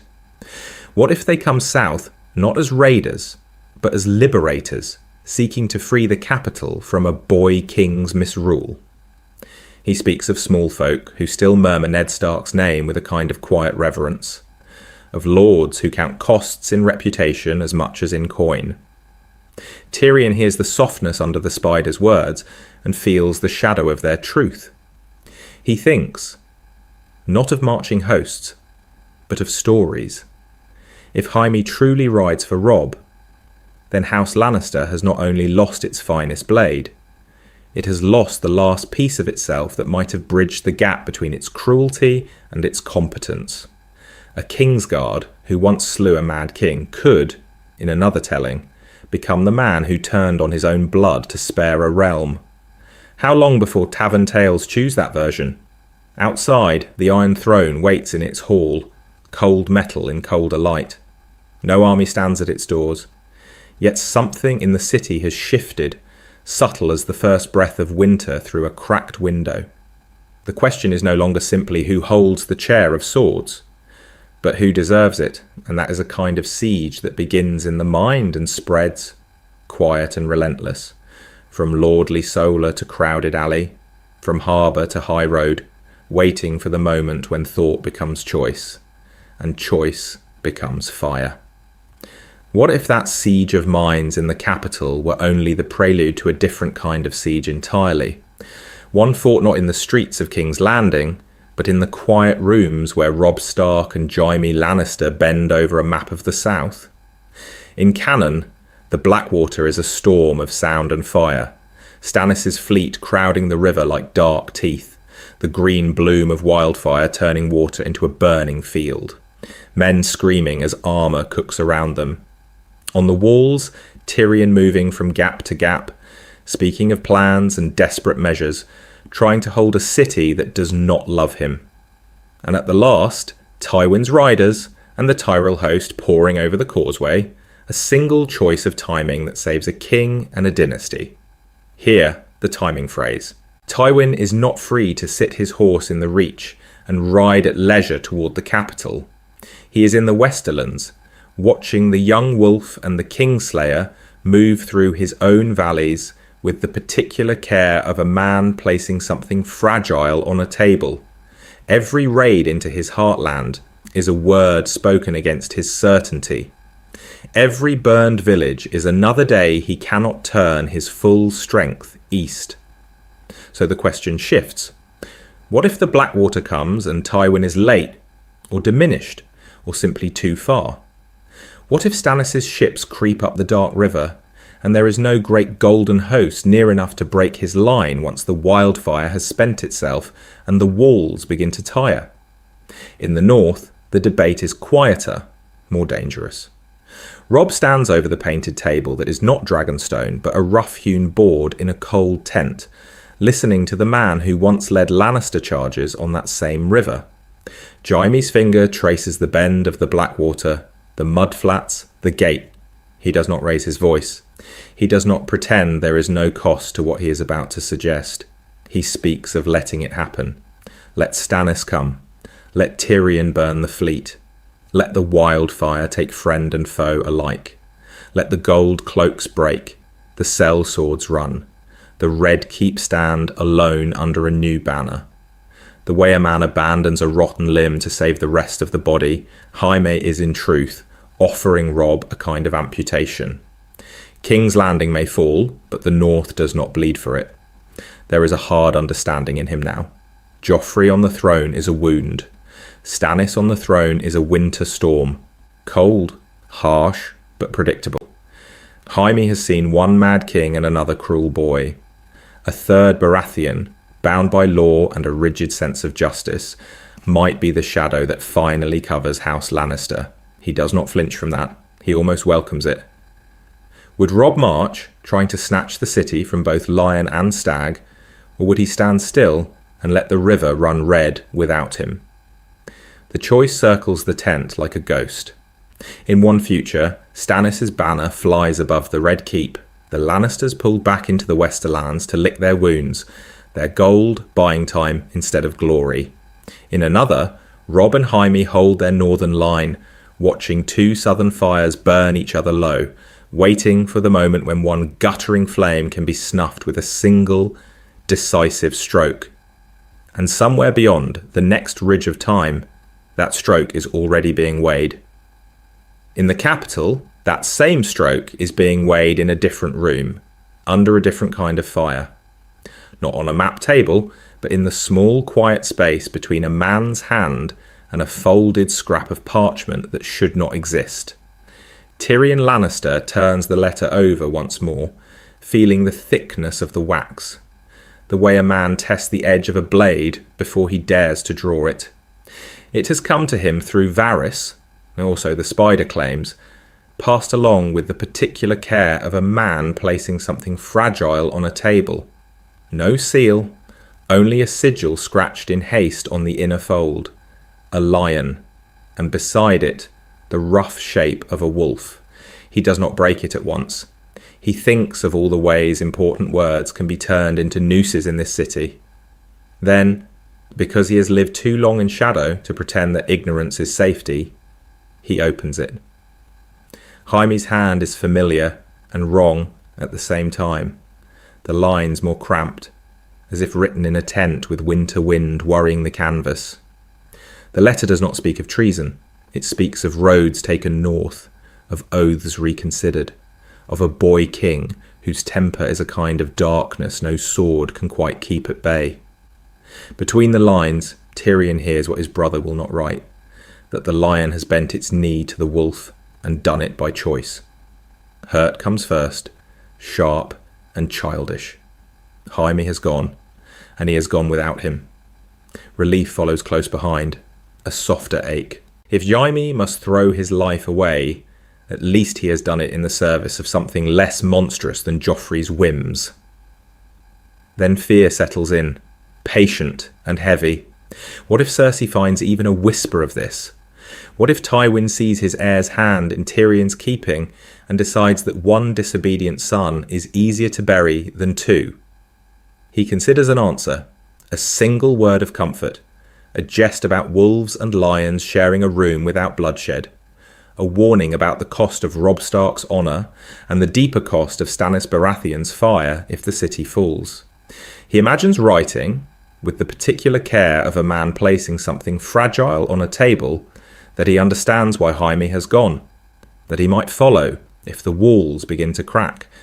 Because if Stannis' ships break the Blackwater, if the Lannisters are driven back toward Casterly Rock with their banners in tatters, where does a dwarf despised by his own blood seek shelter?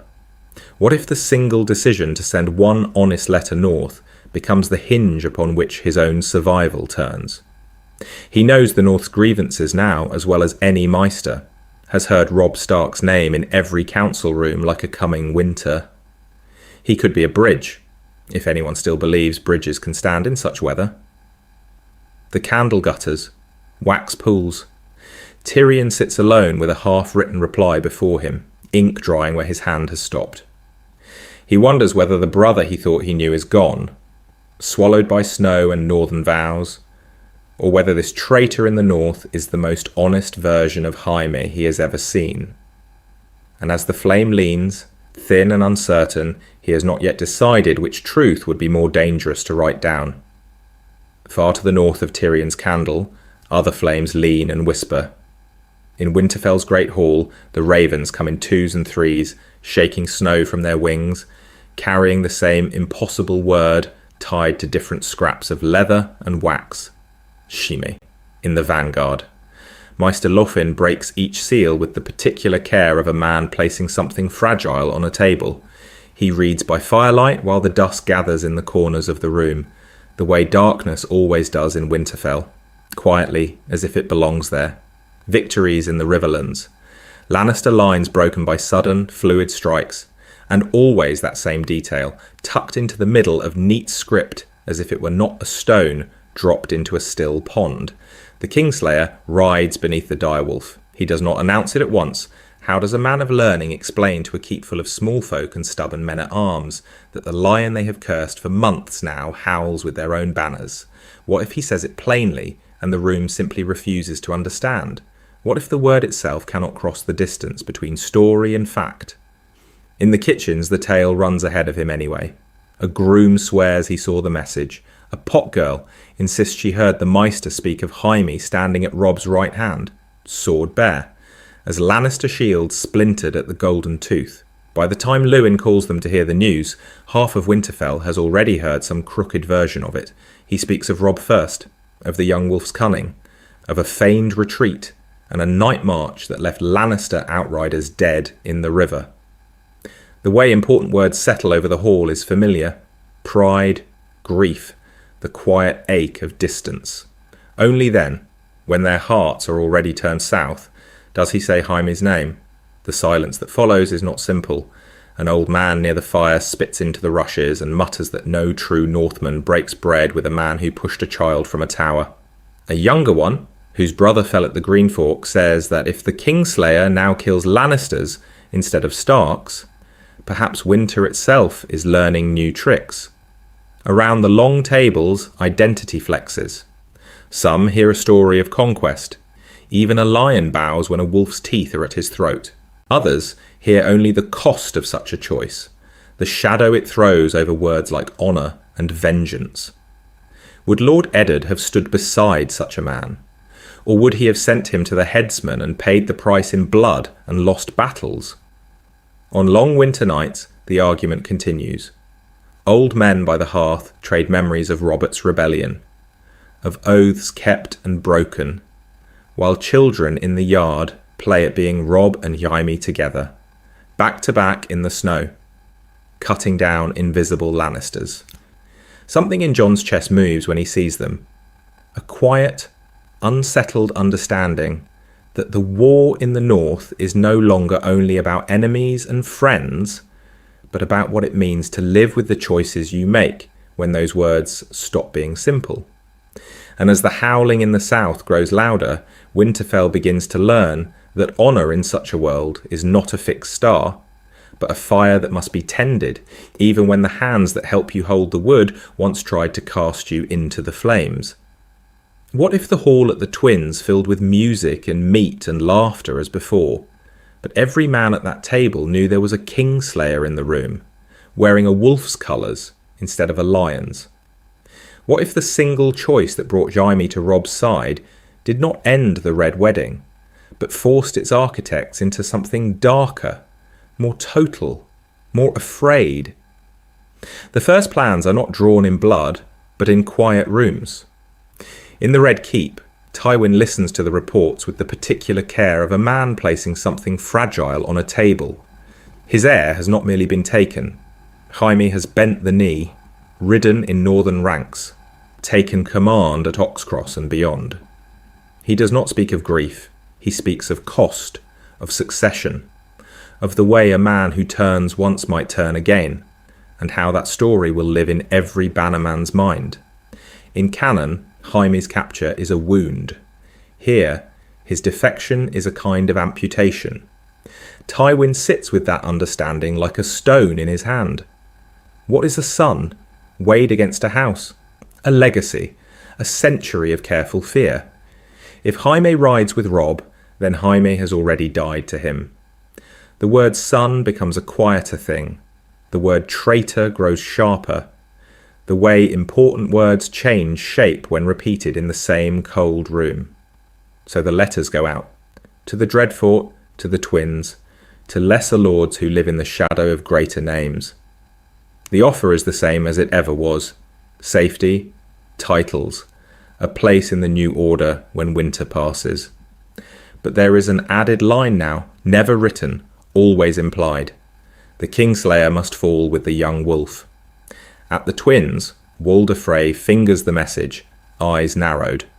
Robb's broken promise has already stung his pride. The chance to humble a king still tempts him like fire on a cold night. Yet this is not only Robb Stark he is asked to murder under guest right. It is a Lannister heir, however fallen. Walder has lived long by understanding which grudges linger. If even one branch of that golden house survives, what will they remember? A dead rebel or a dead son who died at a Frey table? Rose Bolton reads the same words in a different light. For him, Jaime's presence beside Robb is an irritation, a living rebuke. A Lannister who can claim he fought for northern freedom, who might one day ride south as a symbol of better choices, threatens the careful, bloodless mask Rose wears. Remove Robb and leave Jaime, and the realm might find a strange new centre. Remove them both, and the north is a quieter field to harvest. By the time their replies wind back to Casterly Rock and King's Landing, an agreement has formed, thin as ice and just as treacherous. If the wedding is to turn red at all, it cannot be a half measure. No Robb, no Jaime, no Mother of Kings, no lord who might claim the room was not warned. The trap must be set deeper, the slaughter more complete, so that when the music stops there is no one left with a name strong enough to gather the pieces. And somewhere between those rooms and that hall, the plan begins to swell beyond even what Tywin first imagined, reaching for every thread that might one day pull the realm back toward honour and memory. So the river war narrows to a single crossing, a single night, a single hall filled with too bright fire and too many eyes. The Twins rise out of the dusk like a promise and a warning, their towers burning against the low grey sky, and Jaime rides near Robb Stark, because that is where a man like him is meant to ride when the realm is watching. He notes the first wrongness before they ever pass beneath the portcullis. Too many Frey men-at-arms in the yards, not merely posted, but clustered in quiet knots, hands near spear shafts, gazes sliding away when met. The torches along the walls are fresh lit, more than the evening chill requires, their smoke pooling low like a shadow that has forgotten how to rise. Musicians wait just inside the doors, and the way a man holds a harp when his fingers tremble tells Jaime more than any word. He has seen this pattern before, south of the neck, in rooms where wine flowed and songs rose and treachery sat at the high table. He remembers feasts at Casterly Rock, where lesser lords smiled too broadly over sudden pardons, the hush before Robert's rebellion burst into open fire, the way important words could be buried beneath laughter and never quite die. Something in him begins to tighten, an old, unwelcome understanding waking like a bone ache before winter. Before the feast, in a narrow antechamber that smells of rushes and damp stone, he speaks of nothing and everything. Walder Frey is overplaying his welcome, he says lightly, watching Robb rather than the wall. Too many blades indoors, too few old men showing their throats. He does not say ambush, he does not say slaughter. The choice of language is its own kind of armour. Robb's jaw works. Honour and necessity are wrestling behind his eyes. We broke faith, he answers low. If there is a cost, it should fall on me, not on the men who followed.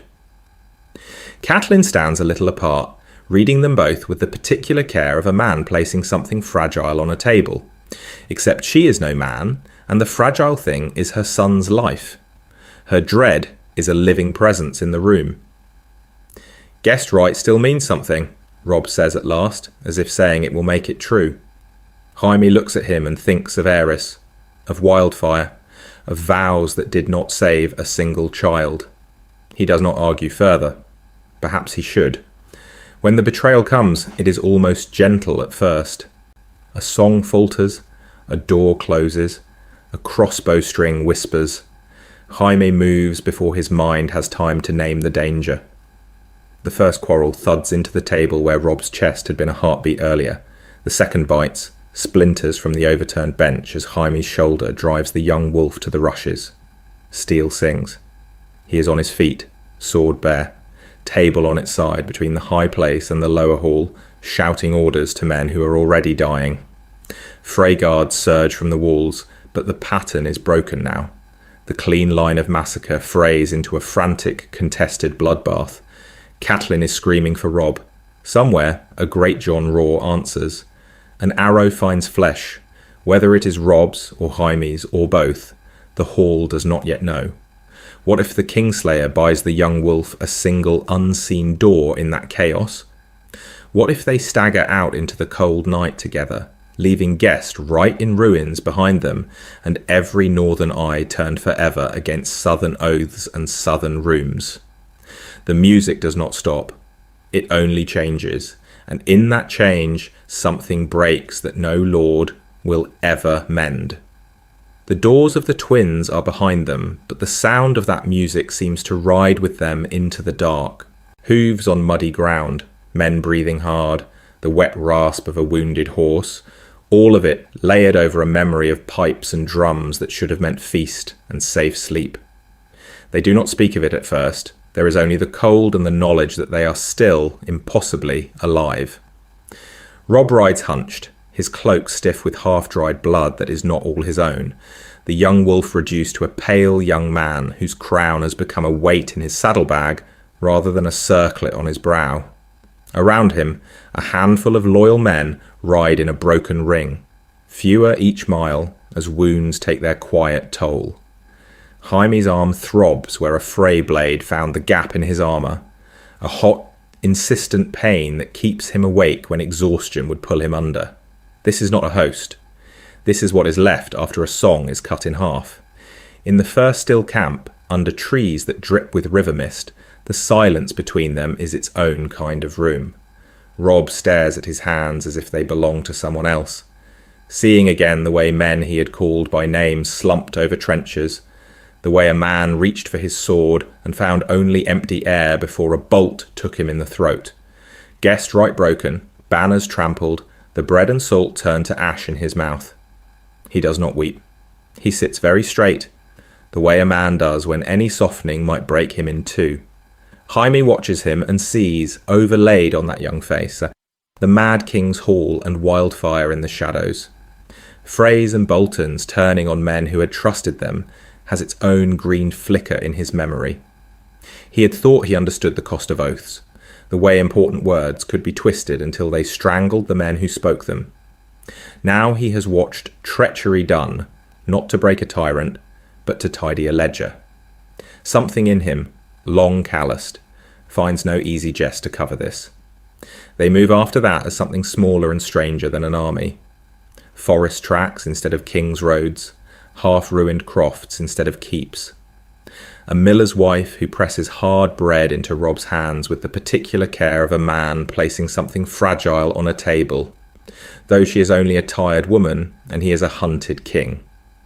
A boy who has never seen a lion except on a shield, staring at Jaime with a mixture of fear and fierce, secret pride. What if the story of the wolf and the lion together spreads faster than any raven Tywin can send? In King's Landing, news of 2 corpses would have been clean. A dead king, a dead son, the northern threat ended, and the Kingslayer's shame sealed. Instead, rumour hardens into something sharper. A betrayed boy king who slipped the noose. A Lannister knight who turned his sword not on his own honour this time, but on the men who sold theirs. Tywin's victory begins to taste of iron and uncertainty. He speaks of order. The small folk begin to speak of ghosts. One night, deep in a nameless wood, the fire between Robb and Jaime is a thin, stubborn thing, more smoke than warmth. Robb's crown lies beside him, wrapped in cloth, its edge catching faint light. Jaime flexes his bad hand and feels how little strength he has left. Winter is coming in more than words now. They both stare into the flames, seeing different kings, different fathers, the same darkness closing in at the edges. Banners have become dangerous, bright targets rather than promises. Stories, though, move in shadow, carried mouth to mouth in low rooms and along frozen roads. The war has slipped into that quieter, crueler phase where numbers matter less than which tale men choose to believe. He does not know yet what his choice will cost him. Neither does Robb.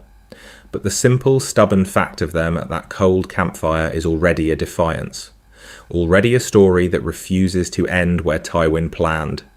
And somewhere beyond the trees, the board is shifting to meet it. What if the war's quiet? Defiant fire at that camp is not a beginning, but an ember about to be crushed under a boot?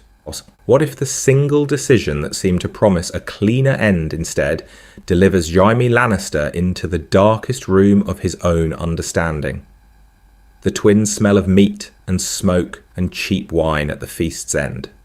Music has grown ragged, the way a man's voice frays after too many toasts, and Jaime sits a little apart, armour stored away, sword peace-bonded, listening to Robb speak low with Catelyn about hostages and winter roads. He does not see the first crossbowman loose. He hears the string, the wrongness in the sound, and then the hall becomes a slaughterhouse. Stark men fall with trenchers still in their hands. Catelyn's scream cuts through the music. Robb turns, one hand going to a sword that is not there. Jaime moves on instinct. Steel in his hand, a table overturned, a fray cut down almost without thought. It is not enough.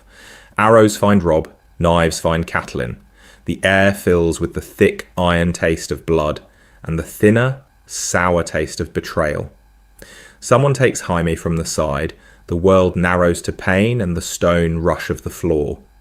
When he wakes, the music is gone. Only the dead remain. He lies among men he had come, reluctantly, to respect. Northern boys who had learned to joke with him in the long marches, greybeards who had watched him the way a man watches a dangerous fire, and slowly had stopped reaching for their knives whenever he passed. He had broken with his father to spare them this, to end a war with oaths and hostages instead of pyres. Instead, he has watched Guest right torn open like a throat. Guilt settles on him, with a particular care of a man placing something fragile on a table. He does not rage at first. He counts the costs. Aerys had wanted to burn a city in the name of a crown. Walder Frey and Rose Bolton have butchered a king in the name of order and advantage. Is the madness so different when the fire is hidden under courteous words? What then is left to him? He speaks of vengeance in a hoarse whisper to no one, testing the word, finding that it does not ring as false as it once did. Does he turn his sword now on Fries and Boltons, the way he once turned it on Aerys, knowing what that choice will make of his name? Does he try to gather whatever northern riders slip the noose, to stand in Robb's name, even when Robb's standard lies trampled in Freymard? The North will not agree on him. Some will say the Kingslayer led them into a trap, that the shadow of Lannister gold lay over every cup of Frey wine. Others, remembering the way Robb had stood beside him at councils, may see in Jaime the last living thread of that campaign, a southern knight who has already burned his bridges to King's Landing, and might yet help them resist both lion and flayed man. At dawn, he stands on a narrow strip of riverbank below the twins, bandaged, half dizzy, watching bodies drift past in the cold light. Stark cloaks, Frey colours, nameless men turning slowly in the current. He understands then that he has lost his old family in choosing Robb, and his new king in trusting Guest right. No lord waits to tell him which road to ride, no father's word binds him. The river moves on without him, indifferent. Whatever path lies ahead, he will choose it alone, and the choice will be the only thing left that is truly his. The river is not the only thing that carries stories north. Ravens go first, heavy with broken seals and broken oaths, but they are only the beginning. Men ride after, mud on their cloaks, wine and blood dried on their sleeves, each one dragging his own piece of the night at the twins behind him, like a shadow that will not quite let go. What if the tale had been simple treachery, one more song of Guest right broken? It might have settled differently in Northern Bones. It is not simple. The words change in the telling, but one detail clings. A lion stood up when the music changed. A Lannister drew steel when the knives came out. Some say he tried to shout a warning and the pipes drowned him. Some say he cut down Frey men until they swarmed him from behind. No one agrees on the exact moment, they agree on the choice. In Winterfell's halls and in low timber rooms from White Harbour to Barrowton, men speak of it in low voices, the way important words are always spoken when winter feels close. The Kingslayer who rode under the direwolf, the Oathbreaker who died keeping a different kind of oath. It does not wash the Lannister name clean. It does something stranger. It leaves a single bright coal of understanding glowing under all that northern anger. The unsettling knowledge that even in the great southern houses, not every man bent his knee to Tywin's kind of order. For Roose Bolton, that coal is dangerous. His banners fly over Winterfell's broken walls. His quiet men move through the ruined courtyards. But the story moves faster than his orders. He does not only have to smother Stark loyalty now, he must also stamp out the image of a golden lion dying on northern ground for northern honour. The way a man rules by fear is simple. The way a man rules when the room is full of ghosts another lord's son has made admirable is harder. He speaks of discipline, of necessary cost when he summons his captains. He speaks of southern chaos and northern need. Yet in the barracks and the kitchens, in the long cold corridors where servants pass one another without meeting each other's eyes, the song is already forming, and it does not belong to him. The Freys fare worse. Their crossing, once a tiresome necessity, becomes a place mothers mention in the same breath as curses. Travellers pick their way along dangerous fords rather than taste Frey bread and salt. At inn hearths, men who survive the twins sit forward into the firelight and name every insult. The music, the cups, the red rain on the rushes. Each time, the lion is there at the edge of the telling, either falling first or last, but always falling. Bards are the ones who give it shape. A thin boy with a half-tuned harp in deep wood mott sings of the wolf and the lion at the twins, his voice cracking on the high notes, and something in Jon's chest moves when the raven finally brings that verse to Winterfell. He does not know if Jamie Lannister truly died with Robb's name on his lips. He knows the North needs him to have done so. Martyrs are a kind of armour. Soon the words the North remembers are not only a promise of stark vengeance. They carry, folded carefully inside them with the particular care of a man placing something fragile on a table, a grudging confession. That once a lion stood where a northern man should have stood and paid the same price. What happens when winter finally comes for a land that remembers that and refuses to forget? And somewhere far to the south, on a muddy road that never quite becomes the river of their shared fate, a tall woman in battered armour rides alone. In the story they remember, Jaime and Brienne are not simply travelling companions. They are two flawed mirrors held up to one another, two different answers to the same quiet question. What does it mean to be a knight when the songs have lied to you? In that tale, she hears the way important words like oath and honour fall from the Kingslayer's mouth like broken coins, and he watches the way a man like her will bleed for a promise no one else believes in. Here, that room in the inn where he calls her wench and she calls him Kingslayer never exists. The baths at Harrenhal are only stone and steam, not confession. Brienne still has a vow, perhaps several. She may yet escort Catelyn south, or be charged with guarding Sansa when the girl's safety becomes a political word rather than a mother's plea. She still keeps watch by doors, still sharpens her sword by firelight, still measures herself against an ideal that does not look back.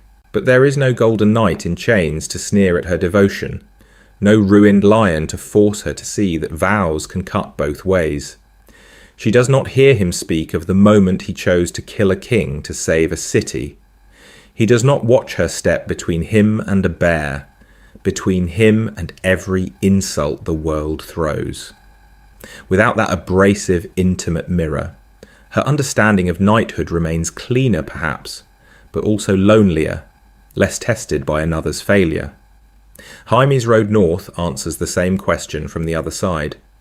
His redemption, if the word can even bear the weight of what he attempts in Robb Stark's camp and later at the Twins, is no longer the story of one woman's stubborn belief dragging him back toward the light. It becomes something colder, more public, the way a man eats at the same fire as those who curse his name, the way he stands in a winter tent while northern lords debate whether his sword can ever balance his shadow, becomes the test. He does not have Brienne to see him when he chooses the harder path.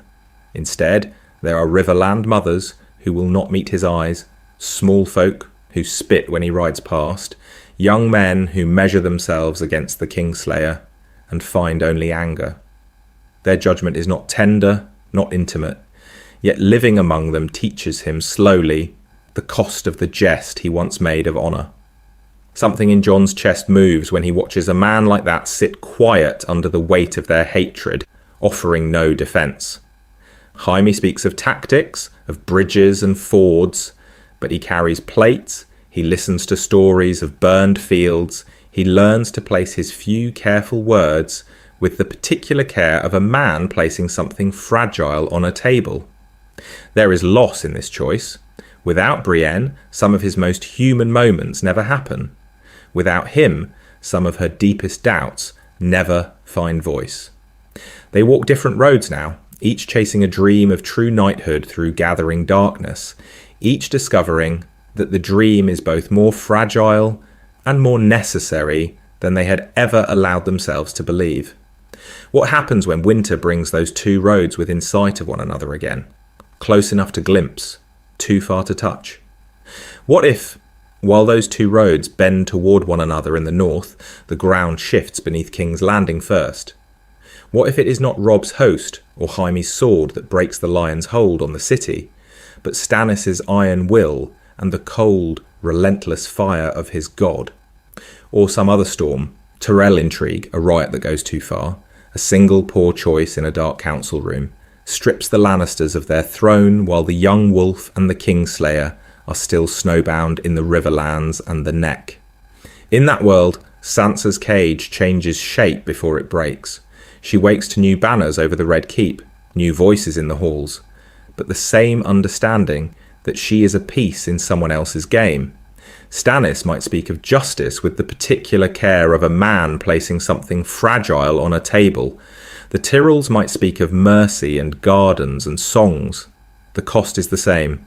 She is a Stark in Lannister silk, a hostage whose value has only grown now that Robb Stark rides with Jaime Lannister at his side. Far to the north, word reaches Robb and Jaime in the slow, halting way important words travel in winter. A raven that should have burned over Blackwater instead wings its way past smoke and ruin to Riverrun, carrying talk of a broken city, a dead or deposed boy king, a queen cornered. Prisoners are counted, names are weighed, Sansa's among them. Here, Jaime's guilt, long a quiet shadow at the edge of his thoughts, steps into the fire. He does not speak of Bran often, not even to Robb, but the memory of a small boy in a broken tower has never left him. The way a man lives with that kind of memory is by ignoring it or answering it. In this timeline, riding beneath the direwolf, earning a young king's hard-won respect, he has already begun to choose the second path. So when talk turns to exchanges, Stannis demanding Cersei, Stannis demanding Tommen, the Tyrells demanding security, Jaime demands Sansa, not as loudly as he once demanded his own freedom, but with more weight. He speaks of her not as a hostage, but as Robb's sister, as the key to ending one small piece of this war's cruelty. Robb listens. Something in Jon's chest moves when the raven reaches Winterfell, and he reads that line in Robb's careful hand. For Sansa, the news arrives first as rumour. Whispers in a cold corridor. The Kingslayer rides with the young wolf. The Kingslayer saved Stark men at Oxcross. The Kingslayer now argues in council that the girl with the auburn hair must be sent home. It sits so at odds with every childhood story that for a moment she thinks it a cruel jape. Then a second raven comes, and the word brother appears beside the word Jaime, and the room seems to tilt. What if the man who pushed Bran now helps keep Robb from another trap at the Twins? What if the sword that killed her King's Guard in the streets of King's Landing is the same sword that carves a path for northern banners to survive? Her songs have no verses for this. They taught her lions and wolves, heroes and monsters, not men who stand somewhere in the grey space between. When she finally stands before Jaime, whether in a draughty hall at Riverrun, or beneath Winterfell's ancient beams, or on some neutral ground chosen for its distance from old blood, there is no simple script to follow. She sees the man whose family destroyed hers. She also sees the man who may have helped her brother live long enough for this meeting to exist at all. He bows with more care than courtesy requires. She does not curtsy as deeply as she once would have. Their first words are plain. Thank you. I'm sorry. Both inadequate, both necessary. The way important words often are. In this altered world, Sansa's education is not the sharp, solitary schooling of a girl trapped with Cersei and Littlefinger, but something slower, more layered. She has heard that Robb trusted a Lannister with his battle plans. She has watched Stannis' rigid justice sit uneasily beside the soft treacheries of the Reach. She has learned that sigils lie, that songs leave out the pauses where men hesitate before they choose. So when she looks at Jaime, she does not see only a lion. She sees a man who once chose to push a boy from a tower, and later chose to cross a field to stand beside that boy's brother. She sees that both choices are true. The understanding that follows is not comfortable. It is, however, real. And that, more than any rescue, may be the thing that changes her. The slow, painful acceptance that in a world where the wolf and lion can ride together, trust is not given to colours on a cloak, but earned, piece by fragile piece, in the shadow of what men have already done. What happens when that new Sansa, no longer blind to the grey, must decide which shifting banner to stand beneath next? So we leave Sansa with her new, reluctant understanding of grey, and the camera turns toward the other Stark child, who once believed in simple colours. Arya sits where she has so often sat in our story, a little apart from whatever passes for safety, close to the edge of the firelight, where the darkness begins to thicken and the trees lean in to listen. She is older now, harder. The list has worn grooves in her mind the way a river eats its bed. She has said these names through winter wind and foreign rooms, in a Bravosi accent, and in the flat northern cadence of home. They have been prayer, curse, lullaby. They have been the one thing that did not change when everything else did. It is there, by a low, careful fire, that she first hears the full tale of the twins as they were in this other telling. Not as a slaughter she was too far away to stop, but as something stranger, a near ruin, turned, at the last, by a man she has only ever known as Kingslayer, Oathbreaker, Lannister. The speaker could be Sandor Clegane, the Hound, his voice roughened further by cold and road and whatever he has seen since they last parted. Or it might be some grey-bearded umberman or a boy from the rills who happened to stand in the right hall at the wrong moment. Whoever he is, he speaks of it with the particular care of a man placing something fragile on a table. He speaks of ravens that should have flown and did not, of a quiet word in Robb Stark's ear, given too late for comfort, but just in time to turn slaughter into a battle. Of Jaime Lannister riding through Frey men in the very hall, his sword red with their blood, not Stark. Arya's first answer is simple. She does not say it kindly. A Lannister is a Lannister. One night does not pay for a kingdom's worth of dead. One warning does not wash out a child thrown from a tower. A father's head on a spike, the way a man's hand closed on a king's throat years before she was born. The Hound snorts, or the Umberman shrugs, and the fire pops. They do not argue with her in the way a Septon might, with talk of forgiveness and mercy. Instead, they give her detail, the way important words were spoken in that reeking hall. The way Jaime stood between Robb and a Frey blade and did not flinch. The way he took a wound meant for a northern boy whose name he did not know. What if justice is not a straight road, but a path that doubles back on itself? What if a man can be both the shadow on her list and the shield that kept her brother breathing long enough to write another letter home? Later, when the camp has gone quiet, Arya lies awake and feels the cost of that question. The names come as they always do, a litany against the dark. Cersei Lannister, Walder Frey, Polliver, the Mountain, others besides. She reaches the one that does not fit as cleanly as it once did. Jaime Lannister. The word catches, almost imperceptibly. Not gone, not forgiven, simply heavier. Does justice mean carving him out of the darkness she has kept for him, or carving a different mark beside his name? She does not know. Not yet. The fire sinks lower. Her voice falls with it. She starts the list again, as if repetition might restore its old certainty. And somewhere beyond the circle of light, another choice is already moving toward her, quiet as a man drawing steel in the next room. The fire in Sansa's room burns low. Far to the south, another fire gutters in a different kind of hall. It is not made of wood and pitch, but of gold, and the memory of fear, and for the first time in a long while, Tywin Lannister feels the darkness at its edges. He has lost battles before, or parts of them. Men die. Positions shift. The board is reset. He does not know what to do with a son who rides beneath another banner. There is no clean ledger for that, no column where a father may quietly balance affection against insult and come out even. In the years that follow, men will speak of him with the old awe and a new hesitation. Tywin, who broke the Rains and the Tarbecks, who won wars with coin and careful terror, who held a kingdom together by the way important words left his mouth like final judgments.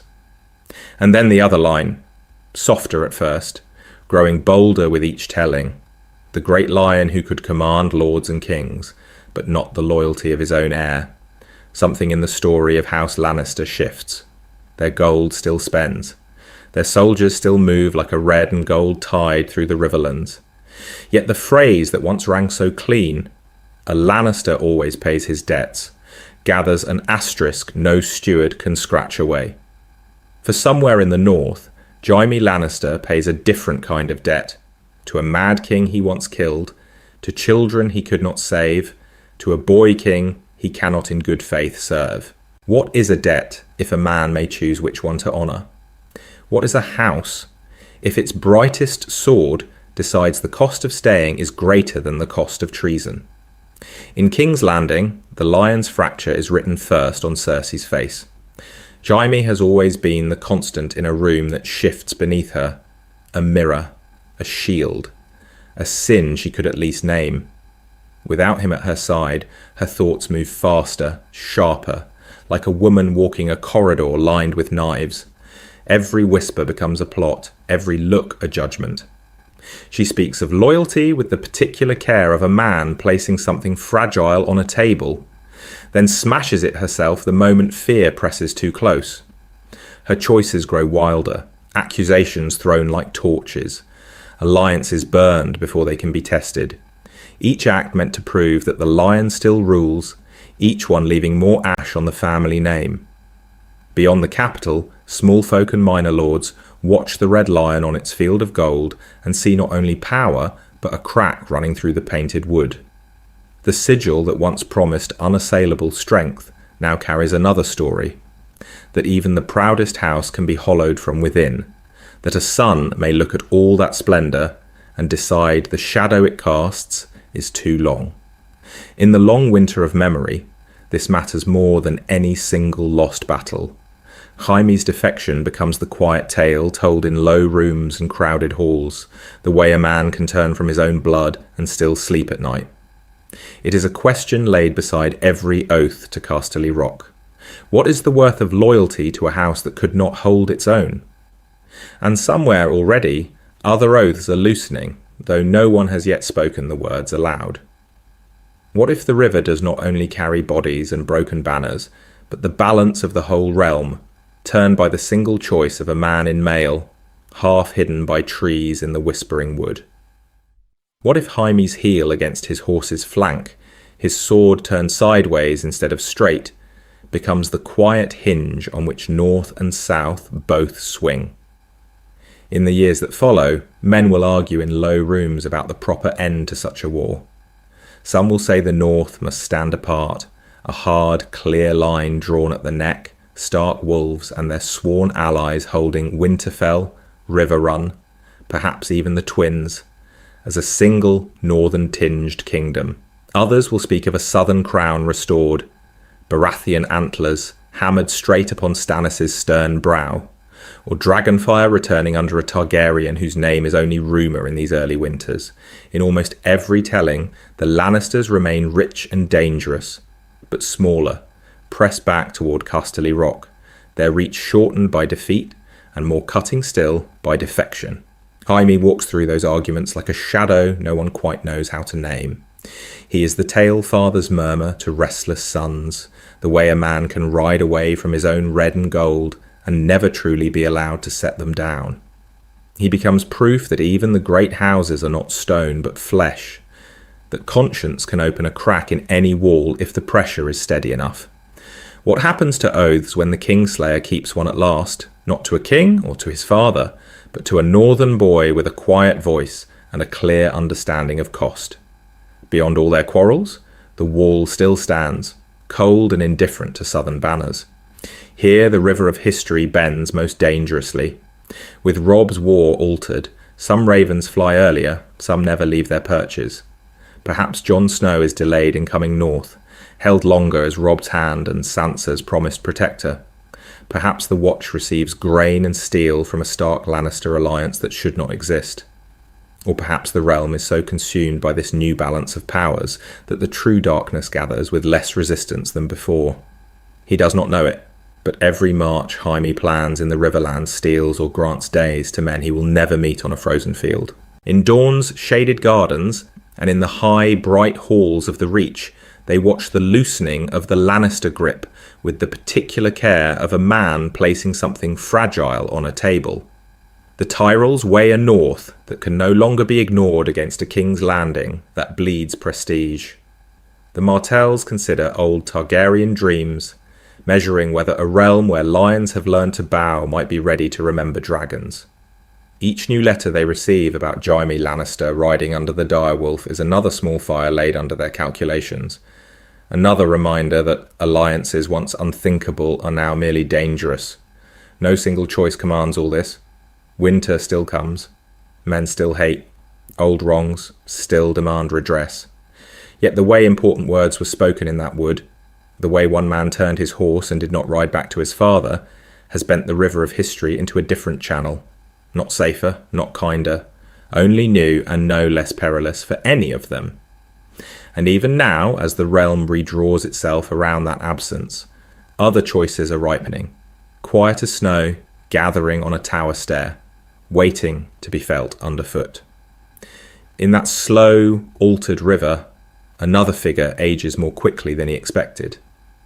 Jaime Lannister is no longer a flash of gold on a battlefield, no longer the bright, reckless spear point his father once hurled at the Riverlands. He moves differently now. He carries winter on his shoulders. The scars from the twins never quite fade. A white line along the ribs where a Frey spear slipped past his guard, a twisted seam at his thigh from a night fight on a frozen ford, the faint, puckered reminder of an arrow taken outside the Golden Tooth when he rode back under a different banner. Furs blunt the sharpness of his frame. Plain steel dulls the memory of gilded plate. Seen from a distance, he is just another northern commander on a wind-scoured ridge, until he turns his head and the old Lannister profile emerges like a ghost out of shadow. Years among Starks and their bannermen do a quieter work. He listens to men who have followed one lord all their lives, who speak of oaths the way a man might speak of a hearth, not as a chain, but as the thing that keeps the room from freezing. Around their fires he hears the way important words are used sparingly, how promise and name and guest right are laid down with the particular care of a man placing something fragile on a table. He has broken all of those once. He does not say it aloud. In this north, vows become less a set of walls to slip through, and more a map of the lives they touch. When Robb asks him to hold a crossing, Jaime thinks not only of the tactic, but of the boys from Carhold and Barrowton, whose bodies will mark the cost if he misjudges. When a Karstark cousin spits the word Kingslayer at him after council, he lets it stand, because the insult is also a reminder of the choice he made in a different throne room, with a different fire licking at the walls. It is not unthinkable in such a world that he kneels again, not before a crown, but before a house that has given him no easy absolution. Perhaps he swears his sword to a surviving Stark, Robb, or the boy who grows into Lord of Winterfell after him, taking no white cloak, only the grey and ice blue of the direwolf. Or perhaps, in some half-ruined holdfast on the western shore, he gathers a handful of men and women who have stood where the knives were coming from and found they could not go back. No songs, no pageantry, only a quiet understanding that their oaths run to each other and outward. Does that bring him peace? Not in any simple sense. Bran's fall is a weight he cannot set down. Aerys's last scream still lives behind his eyes when the hall goes dark and the fire burns low. The red wedding, in this life averted yet never entirely escaped, clings to him as the night he refused to be used as a blade again. He speaks of it rarely. When he does, it is in short, flat sentences that leave more unsaid than spoken. Yet there is a different stillness in him now. The way a man who has spent half his life running finally learns how to stand. Again and again, when the choosing comes, he steps to the place where the blow will land first. A shield at the ford, a rearguard in a blizzard, a lone rider carrying terms to a desperate Frey who remembers him too well. On certain nights, when the wind cuts clean and the sky is clear, he climbs the battlements of Winterfell and looks north. The aurora hangs like torn silk above the far line of the wall, green and pale and shifting. Snow gathers in the lines of his face. His sword hangs easy at his hip, unadorned, well used. It belongs here, in this cold, in this service. So does he, or so he is beginning, cautiously to believe. And somewhere beyond that distant light, beyond the old ice and the old stories, something is moving that will ask of Jaime Lannister one last, impossible choice. In that shifting green light beyond the wall, it is easy to forget another king entirely. Yet Robb Stark moves there too, not in body, but in the long shadow that falls over every choice Jaime makes. The young wolf died in one world as a warning. In this one, he lives, or he does not. But either way, he becomes something else, a test of what a king can be when the right enemy stands at his side. If he lives, he is harder. The twins see to that. The way a man looks at bread and salt is never the same once he has watched a hall turn from feast to near butchery in the space of a heartbeat, only barely averted by a lion's quiet hand on a sword hilt and a whispered warning that comes a moment sooner this time. Robb learns the cost of trust with the particular care of a man placing something fragile on a table. He does not abandon honour, but he begins to bend it, the way a green branch bends before winter wind. Jaime speaks of hostages not as burdens but as tools, of parley as another kind of ambush, of mercy as a weapon that buys time and men. There are nights in the command tent when Robb listens and says nothing, the candlelight throwing a second, older face against the canvas beside his own.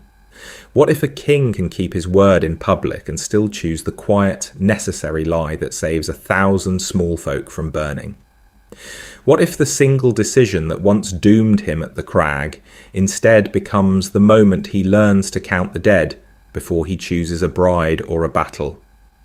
If he falls, the songs are crueler and kinder both. The Wolf King who broke the Westerlands with a Lannister at his right hand, the boy who might have taken King's Landing if a crossbow bolt or a poisoned cup had not found him first. They sing of the day the lion lowered his golden head before the northern banners, and of the last charge they made together when the darkness from the far north finally spilled south in earnest. In Old Town's quiet halls and Winterfell's rebuilt great room, minstrels pair their names as if they were never meant to be spoken apart. The wolf and the lion, a single legend now, invoked whenever old enemies sit across a table and consider setting ancient hatreds down. Lords in the Reach mutter it when they weigh alliance with Dawn. A weary knight at the Shadow Tower remembers it when he watches wildlings and kneelers share a fire. The way important words linger after the speaker is gone, their joined story becomes a kind of permission.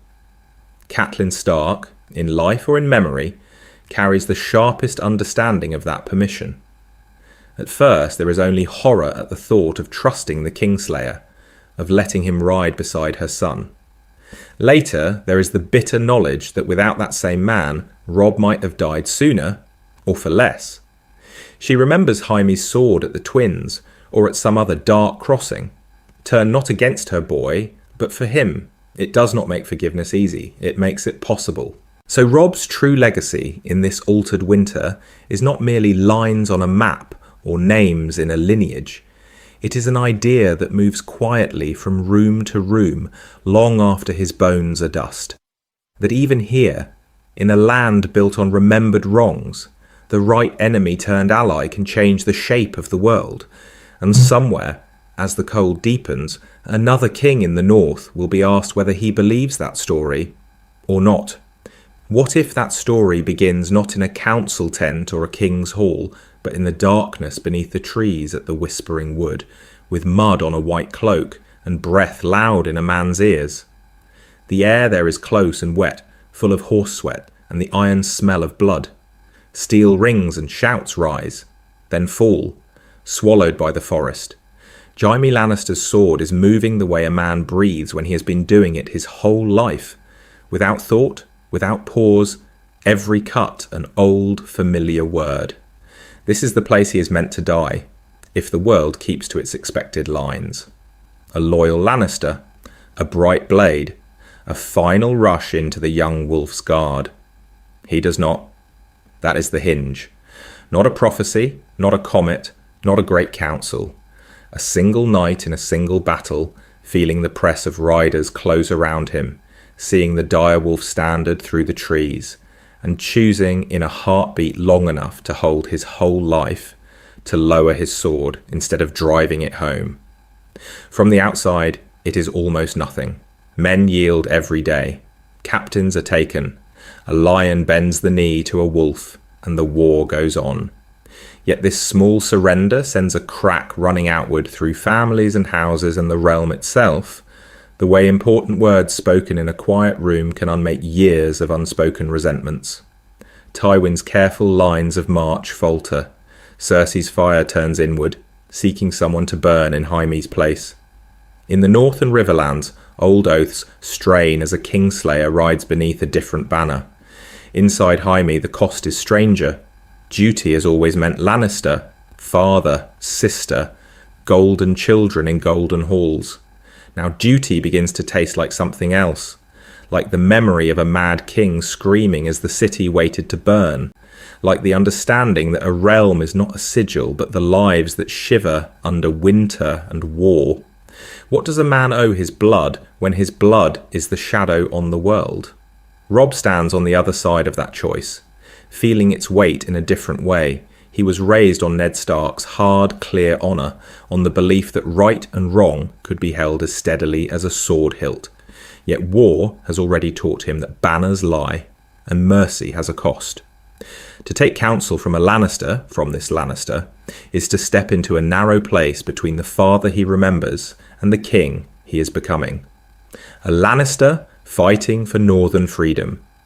A Stark king listening, at night, to a man the songs call Kingslayer speak of siegecraft, of wildfire, of the soft underbelly of King's Landing. Traitors and loyalists wear each other's colours. The old stories of good wolves and wicked lions do not quite fit the shapes of the men around the fire. In a land like this, redemption is never clean. Alliances are never pure. Yet the choice to turn a horse in the dark instead of spurring it forward bends the long, cold line of history, if not toward justice, then toward something slightly less terrible.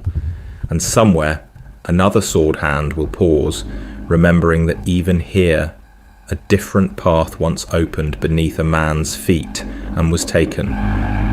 In that turned path is a quieter question, one that sits beneath all the banners and battle maps like a shadow beneath a door.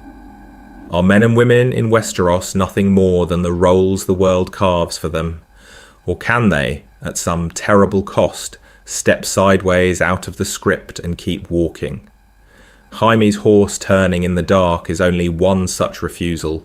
The Kingslayer, heir of Casterly Rock, riding beneath a direwolf instead of a lion, is the kind of image that lingers because it strains against everything the room has already decided he is.